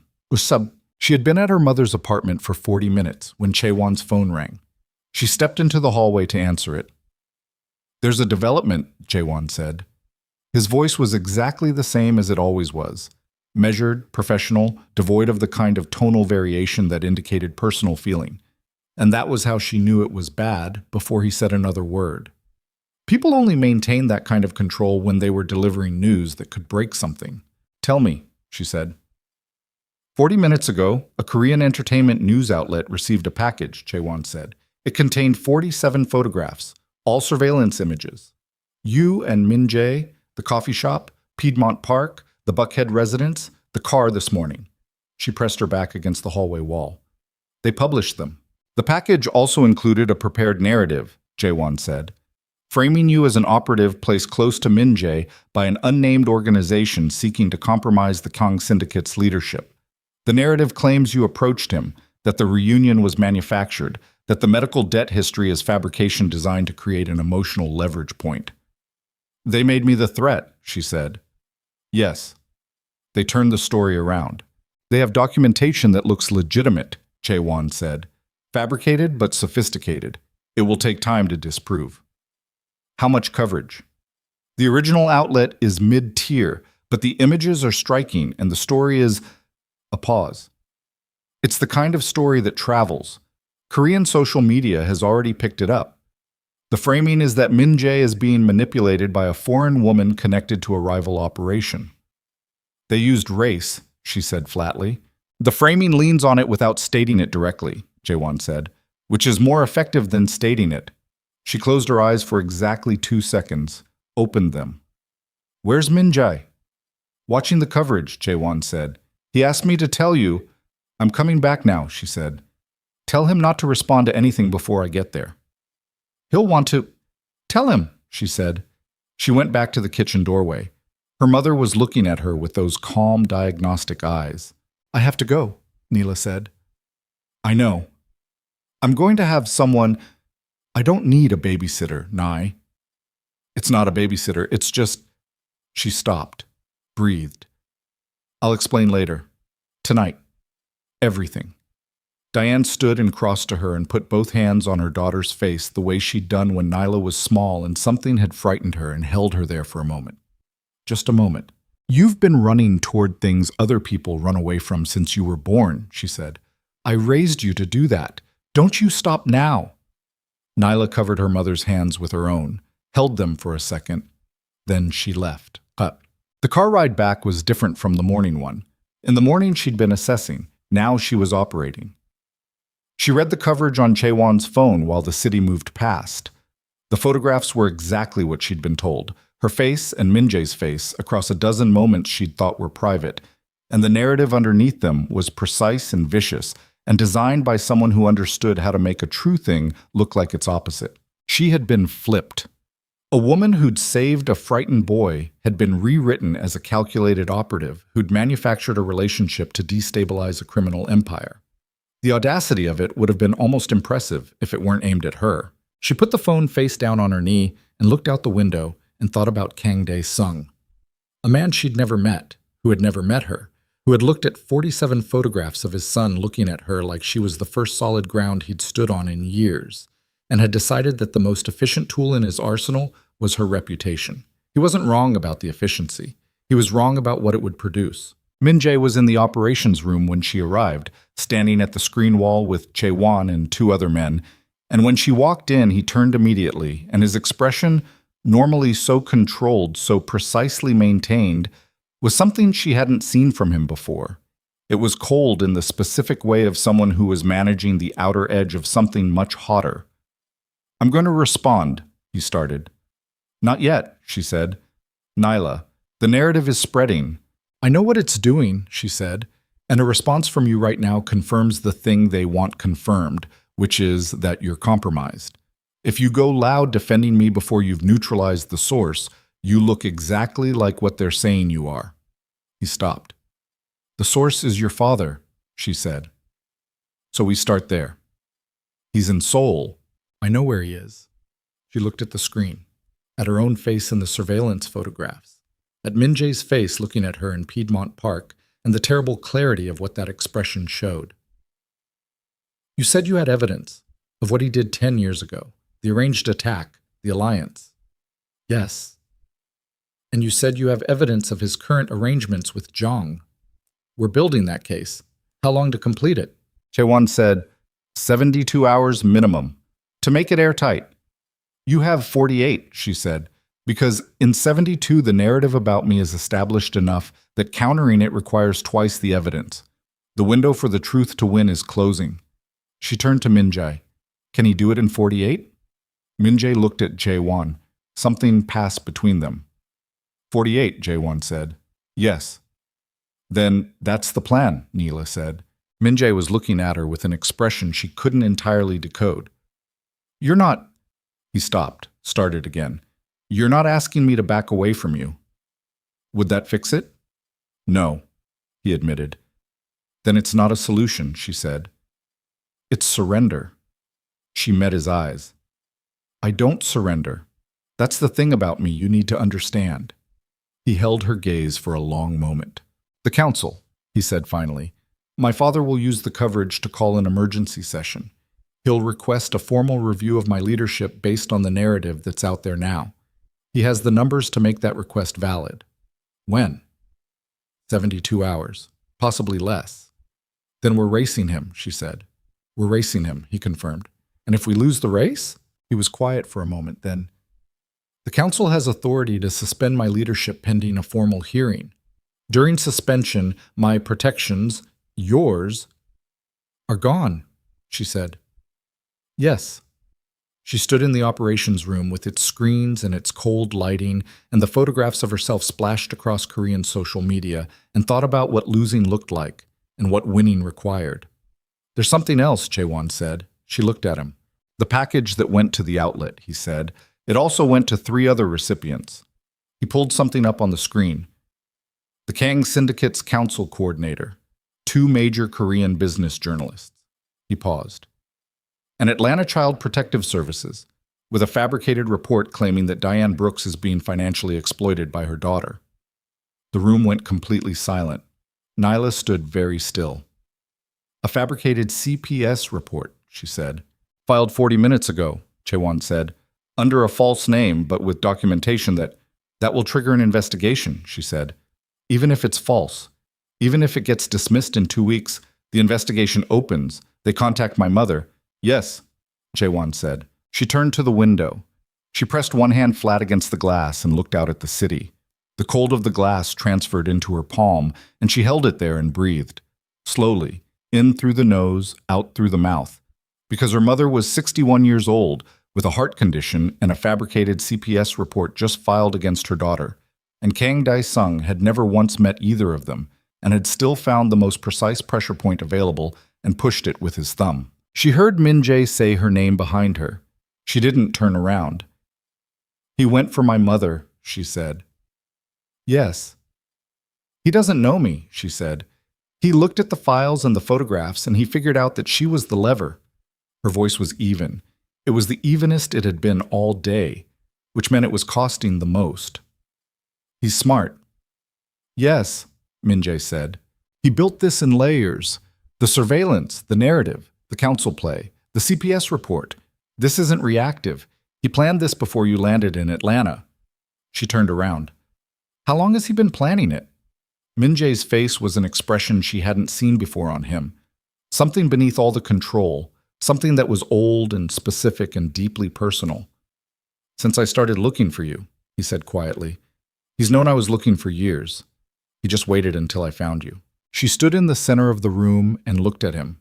The man who had come to Atlanta to repay a debt and had brought his father's entire architecture of destruction with him, who had looked for her for 5 years, and in finding her had handed his enemies. The sentence she never finished hung in the operations room like smoke. Min Jae had handed his enemies the one thing they needed, and they both knew it, and neither of them said it out loud, because saying it out loud wouldn't change the architecture of what had already been built around them. The CPS report was filed. The photographs were spreading. The council session was 48 hours away, maybe less. Kang Dae-sung had spent years laying this ground, and they had walked onto it 11 days ago with their eyes open and still not seen it until they were standing in the middle of it. Nayla turned away from the window. "What do we do first?" she said. Min Jae looked at Jae-won. "The CPS report." "I can have it flagged as fraudulent within 6 hours, Jae-won said. "I have a contact in the city's legal infrastructure who can—" "Legally," Neela said. "Whatever you do with it, it has to be legal. If there's anything irregular about how it gets dismissed, he uses that." Jae-won looked at her, then at Min Jae. "She's right," Min Jae said. 6 hours becomes 12, Jae-won said. "Do it clean," Nyla said. "Oh, 12 hours. She looked at Min Jae. "The council session, can you delay it?" "Not without it looking like I'm running. Can you move it forward?" He paused. "Move it forward. If we're racing him to the evidence, we want the session after we have it, not before. But if we can't guarantee that, the second best option is controlling when it happens. If you call the session yourself, today, this afternoon, you take the initiative away from him and you force him to show his hand before he's finished building." Min Jae was looking at her with an expression she'd started recognizing.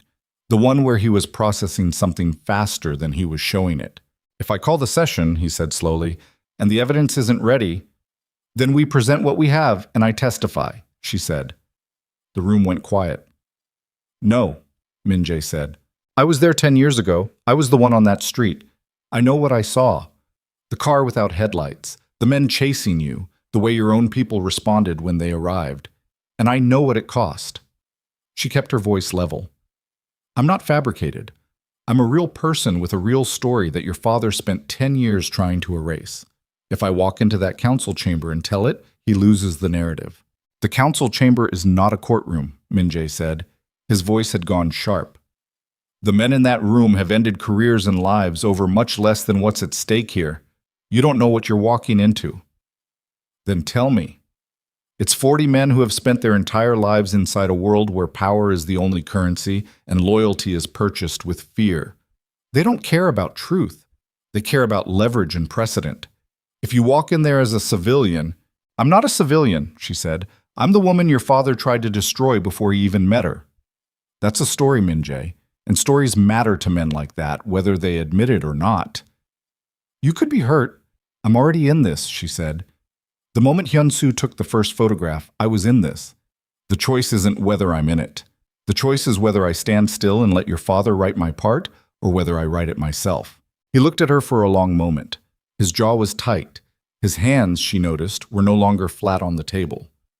They were gripped, knuckles carrying the pressure of everything he wasn't saying. I need to make a call, he said. The call lasted 22 minutes. She heard his voice through the wall of the adjacent room. Korean. Too fast for her to follow even the cadence, but she could read the temperature of it. It started controlled and got quieter as it went, which she'd learned was not a good sign with him. The quieter he got, the more serious the weight behind the words. Chaewon sat across from her at the table while she waited and did not pretend to be doing something else, which she appreciated. How bad is the council? She asked him. Chaewon considered the question. Divided, he said. Dae-sung spent 30 years building loyalty through fear and reward. Min-ji spent 3 years dismantling the fear-based structure and replacing it with something different. Some council members prefer the new structure. Some preferred the certainty of the old one. How many does Dae-sung need for a formal challenge? 12 votes for a review petition. He has 9 confirmed, possibly 11. And Min-jae? 17 solid, 6 uncommitted. So the uncommitted 6 decide it? Yes. What do they want? Chaewon looked at her steadily. They want to know which version of the Kong Syndicate survives, he said. And they'll back whoever they believe is going to win. So it's not about right, she said. It was never about right, he said. It's about durable power. She sat with that. Outside the window, Atlanta was moving into midday, indifferent and enormous. The call he's making, she said. Who is it? His sister, Jae-won said. She hadn't known about a sister. She filed it without letting it show. Min-jae came back into the room 9 minutes later. Something had changed in his face. Not relief, but resolution. The specific quality of someone who has made a decision they know is going to cost them and has gotten through the moment of deciding to the moment of moving. Seoul is in Seoul, he said. She has access to father's personal records. She's been managing his household accounts since his partial withdrawal from operations. She can pull documentation of the Jeong payments. Your sister, Nyla said. Yes. He met her eyes. She's been waiting for this for 3 years. How much danger does this put her in? Some. He held her gaze. She knows. She's choosing it. Neela thought about a woman she'd never met in Seoul, opening her father's files in the middle of the night because her brother was racing a clock from Atlanta. Tell her to be careful, she said. Something moved in Min-jae's expression. Brief, real. She would say the same thing about you. Amatet. They worked through the afternoon in the operations room. Chaewon and his team building the documentation case. Min-jae coordinating with Seoul. Neela doing the thing she was best at, which was organizing complicated information into the clearest possible sequence. She sat at the table with printouts and a legal pad and built a timeline. Every event from 10 years ago forward, every intersection between the Kang family and the men who'd chased Min-jae through Atlanta, every piece of evidence Jae-won's team produced as it came in. She worked the way she worked at the hospital, methodically, without drama, one fact connected to the next until the picture was unavoidable. Min-jae watched her do it and said nothing, which was, she was beginning to understand, his version of respect. At 3 in the afternoon, Jae-won's phone went off. He looked at it, looked at Min-jae. Dae-sung has filed the council petition, he said. When's the session? Tomorrow morning, Seoul time. Jae-won checked his watch. 14 hours. The room recalibrated silently. So, Min-jae said immediately. She has 6 of the 12 documents. She needs 2 more hours for the rest. She has one, Min-jae said. Tell her 1 hour. Chaewon stepped out to make the call. Min-jae stood at the screen wall and looked at the timeline Nyla had built. He studied it without speaking for a long moment. She watched him read it, watched him follow the line she'd drawn from the night in Atlanta to the present, the full shape of what his father had built, and what it had cost, and what it was still costing. You made this clear, he said. It was already clear, she said. It just needed to be in order. No. He turned to look at her. I've had pieces of this for years. I never laid it out this way. His voice was quiet. You see things in sequence. You always have. It's how I work. It's more than that. He looked at the timeline again. You stood in an alley 10 years ago, and you assessed a situation in 3 seconds and made the correct call. You've been doing that every day since, in a life that gave you nothing to work with. He paused. I spent 3 years trying to restructure a criminal empire, and I couldn't build a clear argument against my own father until you spent 4 hours with a legal pad. Don't make it more than it is, she said. I'm not. He looked at her directly. I'm telling you what I see. She held his gaze. 14 hours, she said. Yes. We need to talk about what happens in that room tomorrow. I know.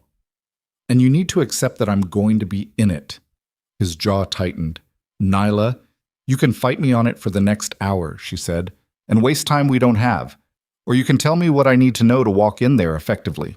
She waited. Choose. He looked at her for a long moment. Then he sat down across from her. Tell me about every man in that room, she said. He told her. They flew out of Atlanta at 9 that night. She'd called Tamara from the car to the airport and given her the compressed version and listened to the silence on the other end that meant Tamara was processing. You're flying to Seoul, Tamara said finally. Yes. Tonight. Yes.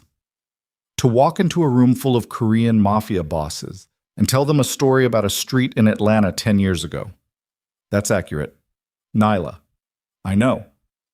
You know, and you're doing it anyway. Yes. Another silence, then. Your mother? Chaewon's team has someone in her building. She knows about it. She agreed. Nyla paused. She said to tell you she'd like you to check on her tomorrow. Of course I will. Tamara's voice was doing something careful. You come back, you hear me? I'm coming back. With all your parts. I mean it. I know you do. Nyla looked out the car window at the Atlanta night. The lights, the skyline, the city that had been her entire world for 26 years. I'll call you when it's done. She hung up and put the phone in her pocket and didn't look back at the city again because looking back was for after. The flight was 14 hours. She slept for 3 of them, badly, on the reclined seat of the private aircraft with a jacket over her and the hum of altitude in her ears. Min-jae didn't sleep at all. She woke at some point in the middle of it and found him at the small table across the cabin with documents spread in front of him, reading, annotating in the margin of pages with a precision that suggested he'd been doing it for hours. She watched him for a moment. The overhead light caught the side of his face, the sharpness of it, the discipline, and underneath it something she'd been seeing more and more clearly over the last 2 weeks, something that was worn down, the way good things get worn down by consistent use. He wasn't invulnerable. He just spent so long maintaining the appearance of it that the performance had become load-bearing. You should sleep, she said. He looked up. I'm fine. You're running on adrenaline and whatever that coffee is. I've run councils on less. You've never run a council with me in the room. The corner of his mouth moved. No, he said. I haven't. She sat up fully and pushed the jacket aside. Talk to me, she said. Not about the strategy, just talk. He looked at her for a moment, then he set down his pen. When I was 20, he said, I sat in a council session for the first time. My father made me sit in the back of the room and observe. Not speak. Not be acknowledged. Just watch. He looked at the middle distance. He wanted me to see how it worked, what it required. He said afterward, now you know what kind of man you have to become. What did you think? I thought he was right, he said. I spent the next 3 years becoming exactly what he wanted. A pause. And then I understood what it cost. Not me. The people around me. The people outside the room. He looked at her. I started trying to change it, which is when he started fighting me. Because he recognized himself losing, she said. Yes. He was quiet for a moment. In that room tomorrow, the men who support me, they support the version of me who is still partly what my father made. They need to see that version holding. If I walk in there and what they see is... He stopped. A man in love, she said. He held her gaze. Yes. Is that what they'll see? He didn't look away. Yes, he said, simply, without performance. She sat across from him at 30,000 feet in the dark above the Pacific and felt the word land the way it was meant. Not as declaration, not as strategy, just as the truth he'd said he was going to keep giving her. "That's going to make tomorrow harder," she said. "I know." "And you're not going to pretend otherwise." "No." She looked at him for a long moment. "Okay," she said finally. "Okay, okay, I hear you." She pulled the jacket back over her shoulders. "Now sleep for at least 2 hours, or I'm running the first half of this council session myself." He almost laughed. She heard the breath of it. "You'd probably do it better," he said. "I do it differently," she said. "Sleep." He slept for 90 minutes. She knew because she didn't sleep again herself.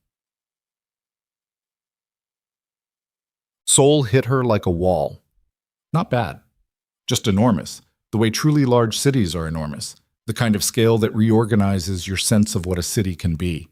They came through in the gray pre-dawn, moved through a private terminal and into waiting cars, and the city opened around them like something that had always been running at full speed and had no intention of adjusting for arrivals. She had 2 hours before the session. Min Jae's sister met them at the residence. Kang Seoa was 28, 3 years younger than Min Jae, and she walked into the room with the kind of energy that established itself before she said a word. Precise, direct, carrying a particular intensity that Nyla recognized as the specific kind that develops in people who have been underestimated their entire lives and have decided to make that a weapon. She looked at Nyla for a long moment. Then she said, in English that was sharper than her brother's, "You're smaller than I expected." "People keep underestimating that," Nyla said. Something lit in Seoa's eyes. She looked at Min Jae. "I like her." "I know," he said. "The documents are complete," Seoa said, turning to business immediately. The same efficiency as her brother, dialed at a slightly higher frequency. 12 payments from Daesung's private account to a Jong organization shell company over 18 months. The Atlanta surveillance operation was funded through the 4th payment. I also found communication records, text-based, encrypted, but the metadata is intact and the timestamps correlate exactly with operational events. "Can it be disputed?" Min Jae asked. "He'll try," Seoa said. "He'll claim the account was accessed by someone else, that the shell company is coincidental, that the metadata was manipulated." She paused. "But there are also voice memos, 5 of them. Father liked to dictate his thoughts when he couldn't sleep." Her expression was carefully neutral, in the way of someone who has processed the specific pain of discovering their parent's worst self in a voice memo. "Some of them are instructive." "Play one," Min Jae said. "In the session," Seoa said. "Not before. I want the room to hear it without preparation." Nyla looked at Seoa. "He'll come after you for this." "He's been coming after me for 28 years in smaller ways," Seoa said. "This is just the largest version of something I've been navigating my whole life." She met Nyla's eyes. "He went for your mother." "Yes." "Then he already showed you who he is when there are no witnesses," Seoa said. "That's the version we're going to show the council." The council chamber was on the 42nd floor of a tower in central Seoul that presented itself to the world as a financial services corporation and conducted its real business in a room that smelled like old wood and the specific cold of climate control maintained at absolute precision. The walls held no art. The table was enormous, dark, polished, built for 40 men to sit at and look at each other across and conduct the business of power. 38 men were there when Nyla walked in with Min Jae and Seoa.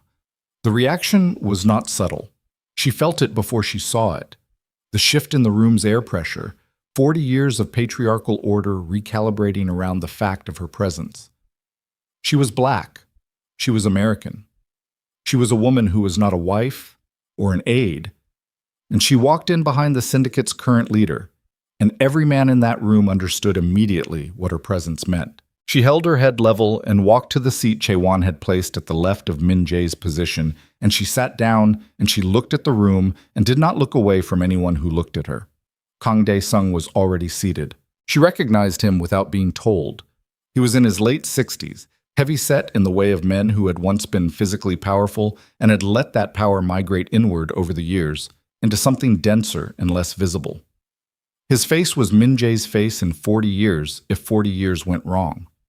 The same jaw, the same eyes, But where Min Jae's eyes were old, Dae Sung's eyes were something different. They were the eyes of a man who had made so many decisions about other people's lives that the weight of individual lives had long since stopped registering as weight. He looked at Nyla the way you look at a piece on a board. She looked back at him the way you look at the person who went after your mother. The council coordinator, a thin man in his 60s with the demeanor of someone who had managed crises for so long that crisis was simply his resting state, called the session to order in Korean. Taewon sat behind Nyla and murmured translation in a low, continuous voice, and she listened and watched the room simultaneously. Dae Sung's opening statement was controlled, formal, and surgically precise. He cited Min Jae's recent behavior, the Atlanta trip conducted without council notification, the personal relationship with a foreign national, the security breach that allowed surveillance photographs to be taken and disseminated. He presented the fabricated narrative without calling it fabricated. He presented it as a credible alternative interpretation of events that warranted council scrutiny of leadership judgment. He was good. She could admit that. He was very good. Then Min Jae stood. The room changed the moment he stood. Not dramatically, not with noise, but the way a room changes when the person who actually holds it chooses to use the weight of their position. It was atmospheric. 38 men adjusted their posture slightly. He spoke for 11 minutes in Korean, and Jaewon translated, and Nyla listened to both simultaneously. The actual words and the version beneath them, the argument built from the timeline she'd helped construct, the evidence Seo Ah had pulled from their father's private records. He laid it out methodically, without anger, without theater. Just fact connected to fact connected to fact until the picture was unavoidable. Then Seo Ah played the voice memo. Dae Sung's voice filled the chamber, low, private, the recorded thoughts of a man alone in the dark. And what he said in it was simple and complete and destroyed in 30 seconds the narrative he'd spent years constructing. He spoke about Min Jae as a problem to be managed. He spoke about the Atlanta operation as a tool. He spoke about the girl, and the way he said the girl, the flat dismissive weight of it, the complete absence of any awareness that the girl was a 16-year-old who'd broken 3 ribs saving his son's life. That was what the room heard most. The silence after the recording ended was the particular silence of 40 men recalibrating. Dae Sung's face had not moved. Then he said, in Korean, and Jaewon translated immediately. The recording is fabricated. Min Jae said, the metadata, fabricated. The payment records, misattributed. The surveillance operation. Standard security protocol for a leader operating in a foreign jurisdiction. He had an answer for everything, prepared, immediate, delivered without a flicker of the panic that should have been there. Nyla sat and listened and understood what she was watching. A man who had prepared for this moment for 3 years, who had anticipated that his son would eventually come for him with evidence, who had built a counter-narrative for every document in Jaewon's file. She looked at the 6 uncommitted council members, read their faces, saw the things she'd been afraid of. Not hostility, but calculation. They were weighing the evidence against the counter-narrative and finding the weight close enough that commitment felt risky. Dae Sung looked at her then. For the first time since she'd sat down, he addressed her directly. He spoke in Korean, and Jaewon's translation came a half-second behind, low and controlled. Ask the woman why she came to Seoul. Min Jae said sharply, she's here because I asked the woman, Dae Sung said, in English this time, looking directly at Nyla. You speak, yes? Tell the room. Why are you here? Every man in the chamber looked at her. She felt Min Jae's tension beside her, felt him about to intervene, and she put one hand flat on the table, a small gesture, just enough to tell him to hold. She stood, her left ribs pulled slightly as she did it. The old catch, the old tightness from the healing that had gone crooked. She felt it and let it steady her.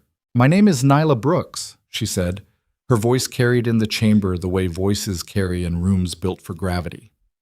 I'm from Atlanta, Georgia. I'm 26 years old. I'm a patient care technician working toward my nursing license.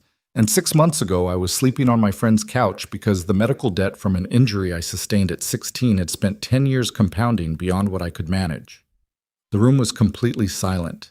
I was 16 years old when I pushed your son out of the path of a car on a street in Atlanta, she said to Dae Sung directly. I broke 3 ribs. I sustained a concussion. I never finished physical therapy. I gave up a college acceptance I'd worked for because the financial situation made leaving my mother impossible. She held his gaze. Your son promised to cover the medical bills. He didn't, because you intercepted his attempts and told him it had been handled. I found that out 11 days ago. She looked around the room then, not performing, just making sure she was talking to the room and not just the man. I'm not an operative, she said. I'm not a strategy. I'm not a liability or a leverage point or a foreign national compromise. I'm the person who made a split-second decision on a November night to push a frightened kid out of the way of a vehicle that your former patriarch arranged to use his own son as bait. She paused. I have no stake in who runs this organization. I have no interest in mafia politics or council proceedings or any of the architecture of power in this room. I'm here because the man who arranged that night in Atlanta and then spent 3 years funding surveillance and fabricated reports to prevent his son from acknowledging what that night cost, filed a false report against my 61-year-old mother with a chronic heart condition 2 days ago to pressure me into silence. She put both hands flat on the table. So when you ask me why I'm here, she said to Dae-sung, that's the answer. I'm here because you went for my mother. The silence lasted for 3 full seconds.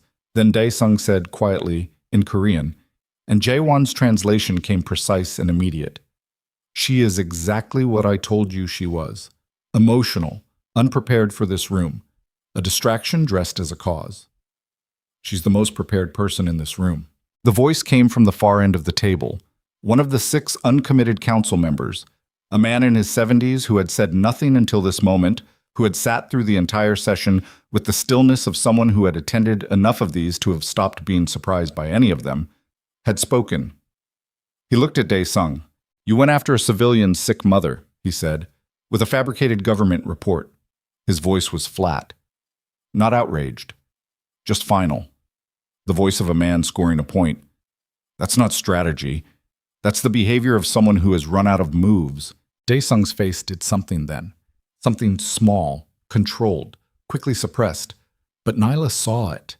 She'd spent 6 years reading the faces of people in pain who were trying to hide it, and she saw the thing that moved across his face in that half second. It wasn't anger. It was the recognition of losing.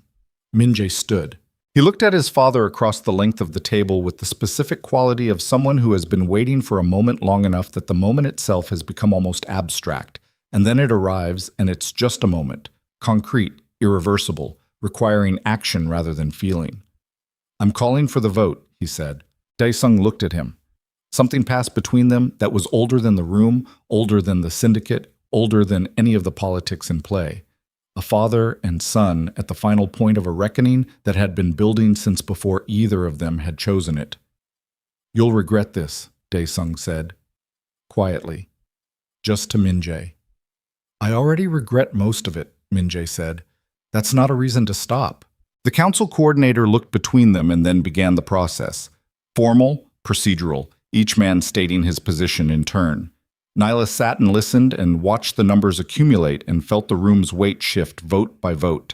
And when the 6th uncommitted member cast his ballot for Min-jae's continued leadership, and the coordinator reached the final count, the chamber held its breath for exactly the length of a sentence.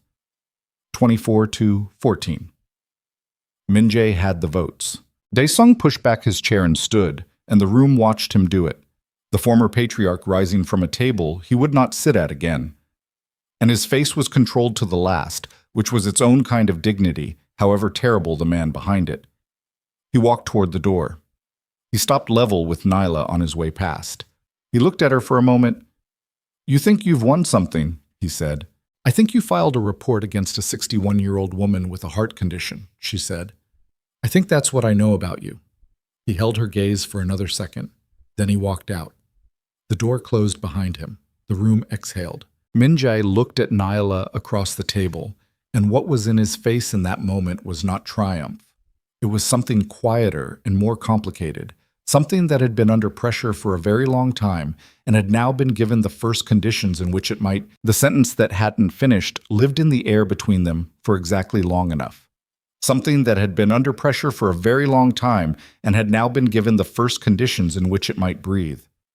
That was what she saw in his face. Not victory. Not the satisfaction of a man who had won a political battle he'd spent 3 years building toward. Something quieter and more fragile than that. The specific look of someone who had been holding the weight of a collapsing structure on his own for so long that the moment the structure finally gave way, the first thing they felt wasn't relief. It was exhaustion. And underneath the exhaustion, so careful it was almost invisible, the beginning of something else. Nyla looked at him across the council table in the thinning aftermath of 40 men adjusting to a shifted world, and she thought about a November street in Atlanta and a frightened boy with old eyes and 3 seconds of decision that had cost her a decade. She thought about 47 photographs taken without her knowledge. She thought about her mother's pill organizer sorted by day and time, and a fabricated government report, and the cold glass of a Seoul operations room at 6 in the morning. She thought about what it cost to be the kind of person who moved before they thought. She thought about whether she'd do it again. The answer was still yes. It was going to be yes for the rest of her life, and she'd made her peace with that somewhere over the Pacific in the dark. Shin! The council chamber emptied over the next 20 minutes with the organized efficiency of men who had other business and had processed this development into their existing frameworks and were already moving to the next calculation. Several of them stopped to speak to Min Jae. Brief exchanges, formal, the kind of acknowledgement that meant something in rooms like this without ever quite saying the thing directly. Chaewon managed the logistics of the exit with the seamless competence of someone born to manage logistics in difficult rooms. Seoa found Nyla near the window while Min Jae was occupied. She stood beside her and looked out at Seoul, the scale of it, the light, the organized density of a city that had rebuilt itself from almost nothing and decided while rebuilding to become enormous. "He hasn't looked away from you for 40 minutes, Seoa said. "He's been talking to council members for 40 minutes. "And looking at you the whole time," Seoa said. "I notice things. It's a family trait." She paused. The useful version of it, anyway. Nyla looked at her. "You took a risk with those files." "Yes." "What happens to you now?" Seoa was quiet for a moment. "My father will retaliate in the ways available to him, which are fewer today than they were yesterday.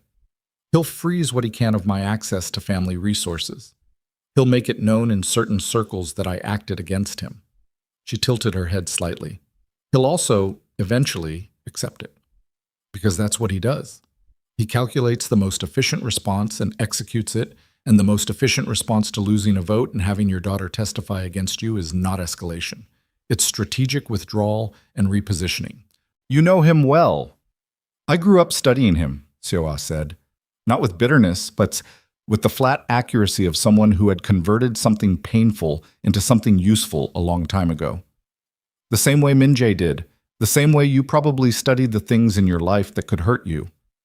Neela looked back out the window. "Your brother," she said. "Yes?" "Is he going to be okay?" She paused. "Not politically. I mean, I know what you mean."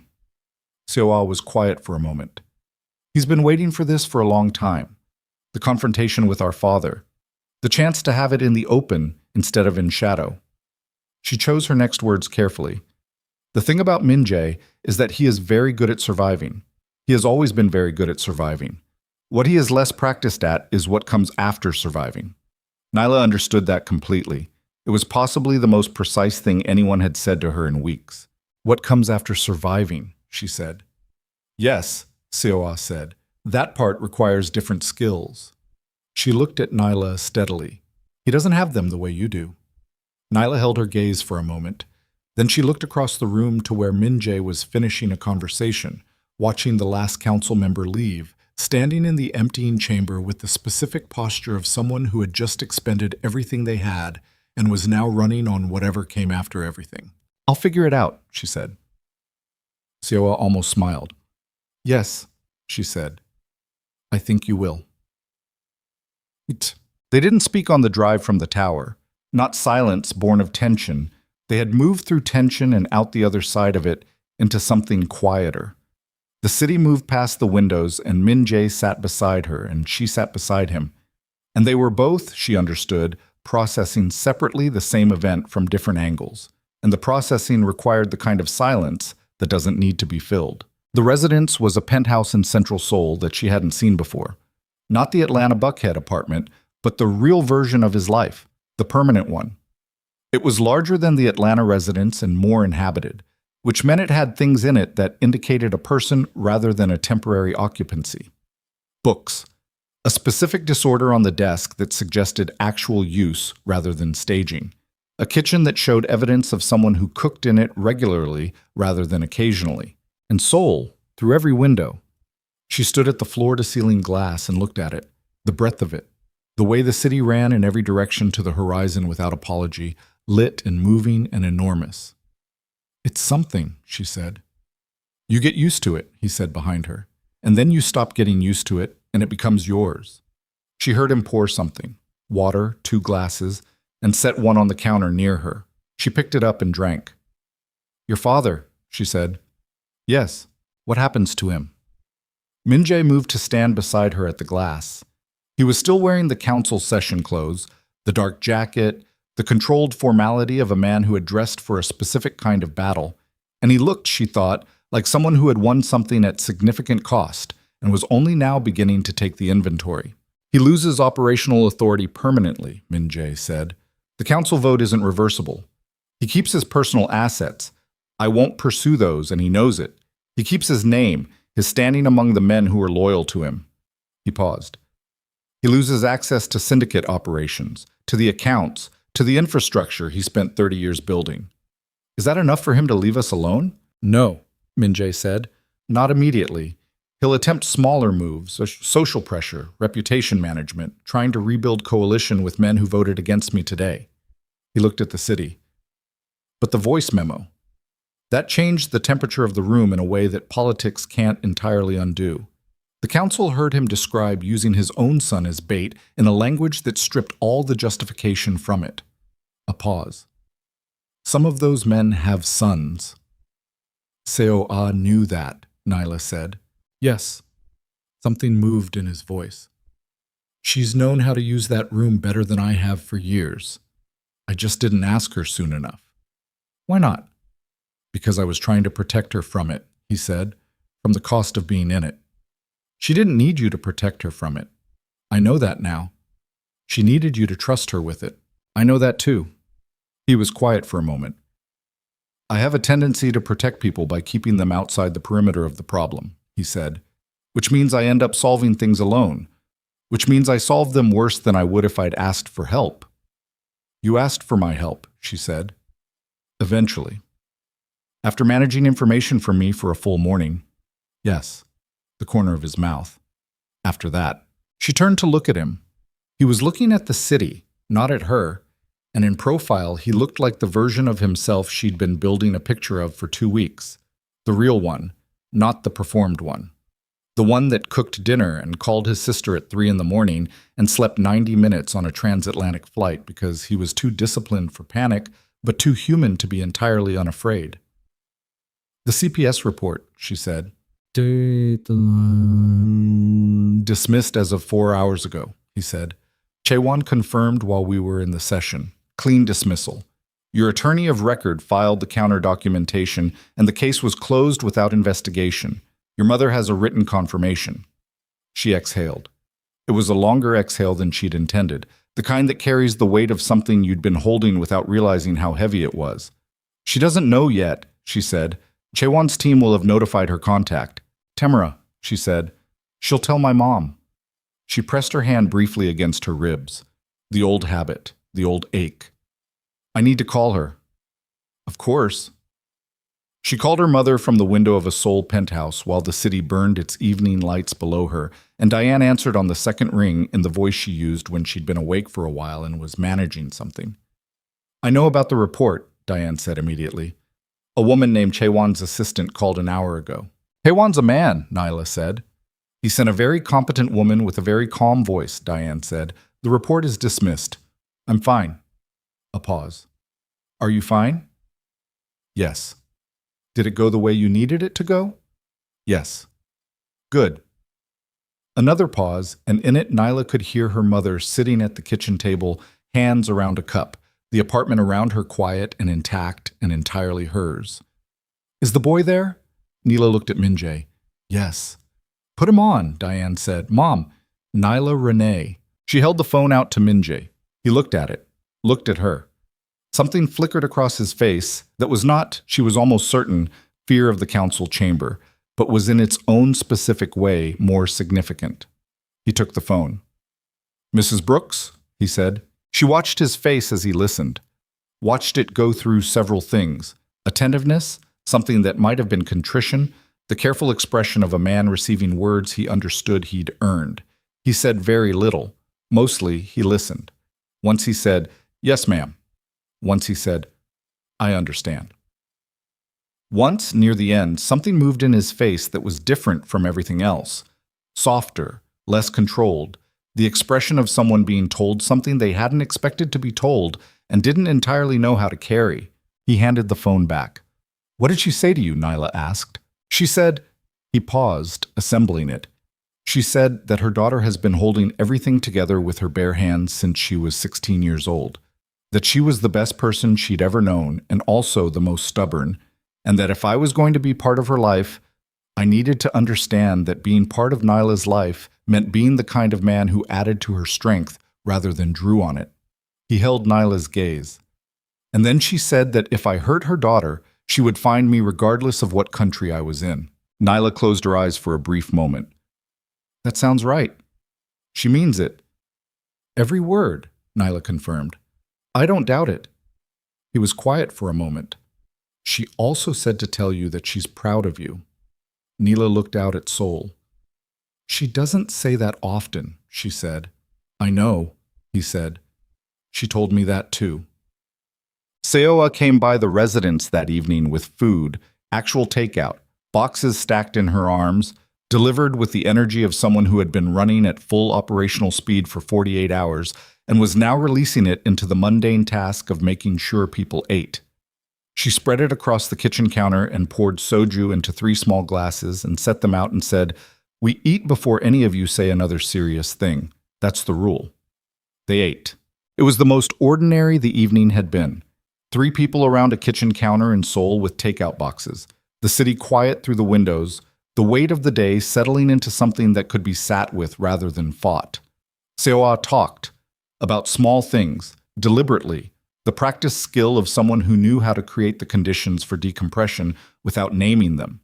And Minjae ate and listened and occasionally said something brief that made his sister laugh, and Nyla sat between them and felt something she hadn't felt in a very long time. Not safety. She was realistic about what safe meant in this world and this life. Something more complicated and more durable than safety. The sense of being exactly where the sequence of events had been moving toward all along.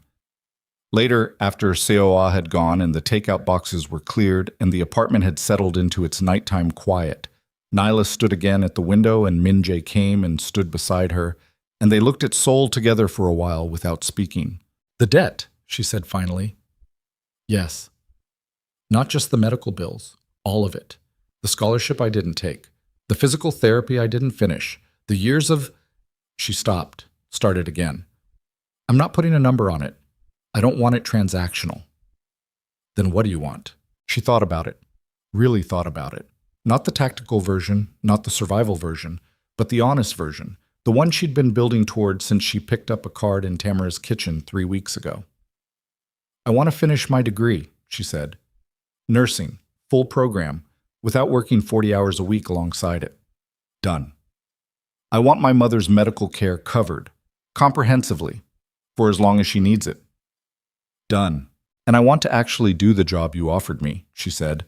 "Not as a favor and not as management. I want real authority and real accountability, and if something is wrong, I want to be able to say so. That's what I offered. I know. I'm saying it out loud so we both hear it." She looked at him. "And I want to keep making my own decisions. About everything. About this." She gestured slightly at the space between them. "I don't want to be managed. I don't want to be protected from information. I don't want to be handled." "I know," he said. "Say it like you've actually integrated it." He held her gaze. "You don't want to be managed, protected from information, or handled," he said. "You want to be told the truth and trusted with it. You want to build something alongside me rather than be placed somewhere adjacent to it." A pause. "I understand that." I'm going to fail at it sometimes because it requires me to override instincts I've had since I was 20 years old. And when I fail at it, I'd rather you tell me directly than, I'm going to tell you directly regardless, she said. That's not a choice I'm offering you. I know, he said. That's one of the things about you that I find most. He stopped. Don't stop, she said. Clarifying, he said. One of the most clarifying things about you. That you're going to tell me true things whether I've made room for them or not. He looked at her steadily. I haven't had that. I know you haven't. It changes how I think, he said, about decisions, about what I'm actually doing versus what I'm telling myself I'm doing. That's the point, she said. They stood in silence for a moment. Outside, a plane tracked across the sky. A slow red light moving north, carrying its own cargo of people in transit between one part of their lives and another. I need to go home, she said. Atlanta. I have a life there that needs to be dealt with. My mother, Tamara, my coursework. I've been gone 4 days and it feels like a month. I know. I'm not. She paused. I'm not running. I know you're not. I'm going home to deal with my life, she said. And then we figure out what the next part looks like. Together. Not with you arranging things in advance and presenting them to me as conclusions. Together, he said. Quiet, serious. And Min Jae, yes. Stop researching my schedule. Something in his face. I've already stopped. Good. She looked at him for a moment. The boy in the alley, she said. The one who told me he didn't know if he would have done what I did. He's still in there. I told you he was harder to reach. He's not that hard, she said. He just needs someone to stop managing access to him. Min Jae looked at her for a long time. The Seoul lights moved across his face, blues and whites and the occasional wash of red, and he looked in this light, in this moment, like what he actually was underneath everything that had been built on top of it. A man who had survived a world that had tried to make him into something smaller and colder, and had not entirely succeeded and was only now beginning to understand what that incomplete success meant. I'll book your flight for tomorrow morning, he said. I'll book my own flight. Of course, he said. Then, can I take you to the airport? She considered it. Yes, she said. You can take me to the airport. Look, she landed in Atlanta on a Thursday afternoon, which felt right in some way she couldn't explain. The same city, the same sky, the same particular quality of southern light in October that she'd grown up inside. Tamara picked her up at arrivals and said nothing for the first 5 minutes of the drive, which was its own kind of statement. Then, you look different. I've been awake for 30 hours. Not that kind of different. Tamara glanced at her sideways. The kind that means something happened that changed something. A lot happened. Did you win? Nyla thought about the council chamber. About Dae-sung's face at the moment the 6th uncommitted vote landed, about the voice memo playing in a room full of men who had sons.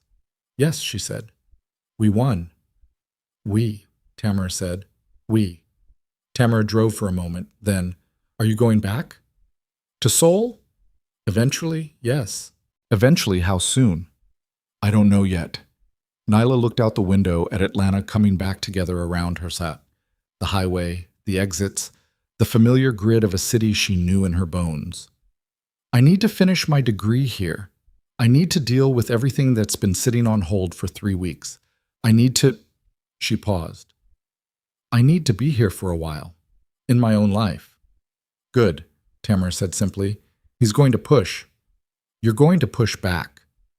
Always. Good, Tamara said again. They drove through the afternoon and the city received them back without ceremony, which was how good cities worked. They didn't make a production of your return.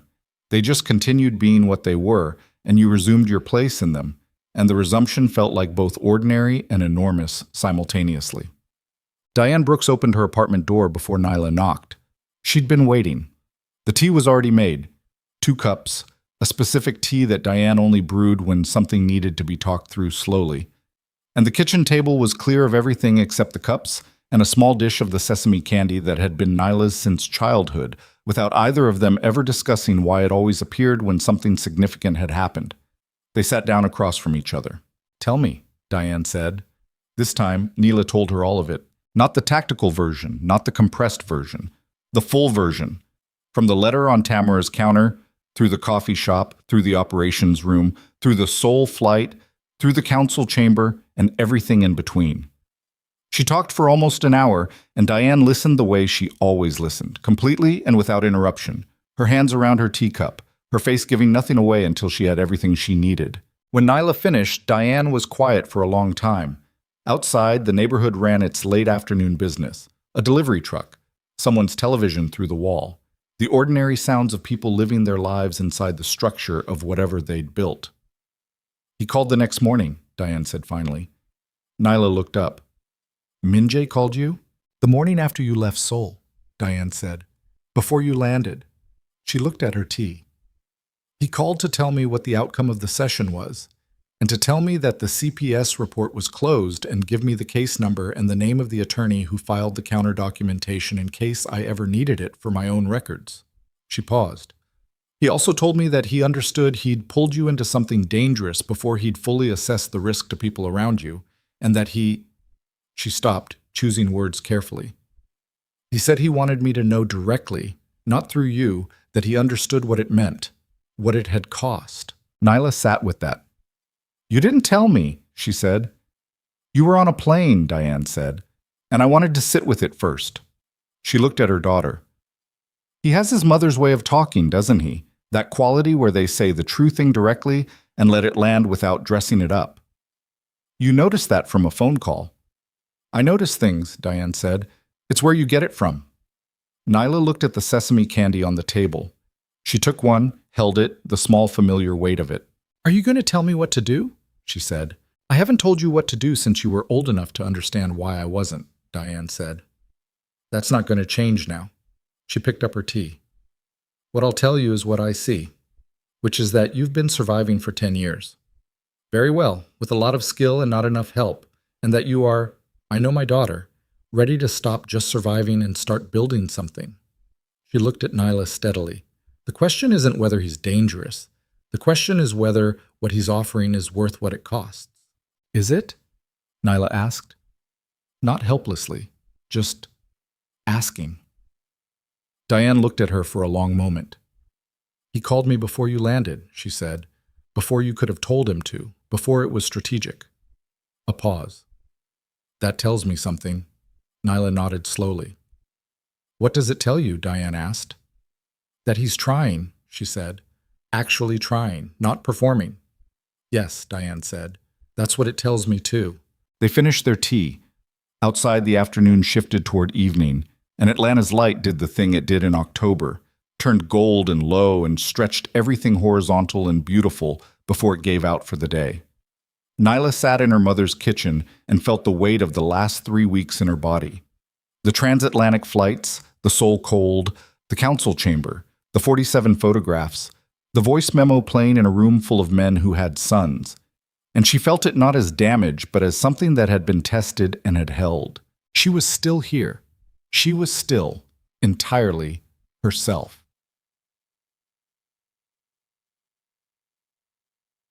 The months that followed were not simple. They were not the narrative of a problem solved. They were the actual work of two people trying to build something honest inside conditions that had not been designed for honesty.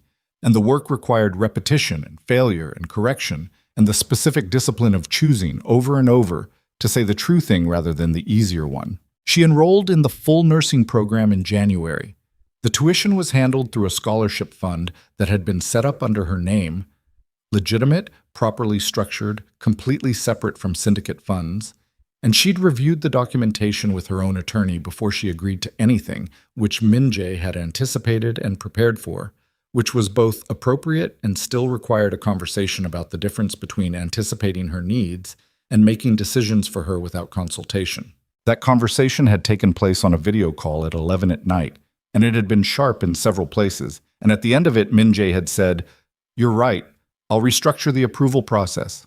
And she had said, "Thank you." And he had said, "You're going to keep doing this." And she had said, "Correcting you when you're wrong? Yes, indefinitely." And something in his face had shifted into the expression she'd started to think of as his actual face, the one that came when the control relaxed because he was somewhere safe enough to let it. She started at the Atlanta operations office in March. The HR compliance and community engagement division she was hired to run was real, as he'd said. Not a cover, not optics, but an actual function that had been systematically underfunded and undertreated and needed someone who understood both institutional structure and the human cost of institutional failure. She understood both.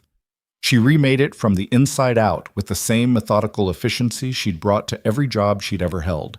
And within 6 months, the division had a staff of 7 and an external review that rated its operations as model standard. She told Min Jae about it on a Tuesday evening in April when he was in Atlanta for a week, and he'd sat across the kitchen counter from her while she talked through the review findings, and he'd listened the way he always listened to her, completely, with the specific quality of attention that meant he wasn't waiting for his turn to speak, but actually taking in what she was saying. And when she finished, he'd said, "I want to show you something." He'd pulled up a document on his phone. The restructuring plan for the Kang Syndicate's 3 largest legitimate subsidiaries, a 3-year roadmap, detailed, written in the language of someone who had thought about it for a long time. Moving revenue streams, divesting the most operationally compromised assets, building compliance infrastructure that would eventually make the legitimate business side of the organization genuinely independent of the criminal infrastructure that had originally funded it. "This is the plan," he said. "The real one. The full version." She read it. It took a while. He waited. "It's ambitious," she said. "Yes." "It's also possible," she said, "if you can hold the council long enough." 24 votes, he said. "I have 26. Daesung has been rebuilding." "Yes," slower than he expected because of the voice memo. He paused. "Some things don't recover from being heard out loud." "No," she said. "They don't." She handed his phone back. He took it and set it down and looked at her across the kitchen counter.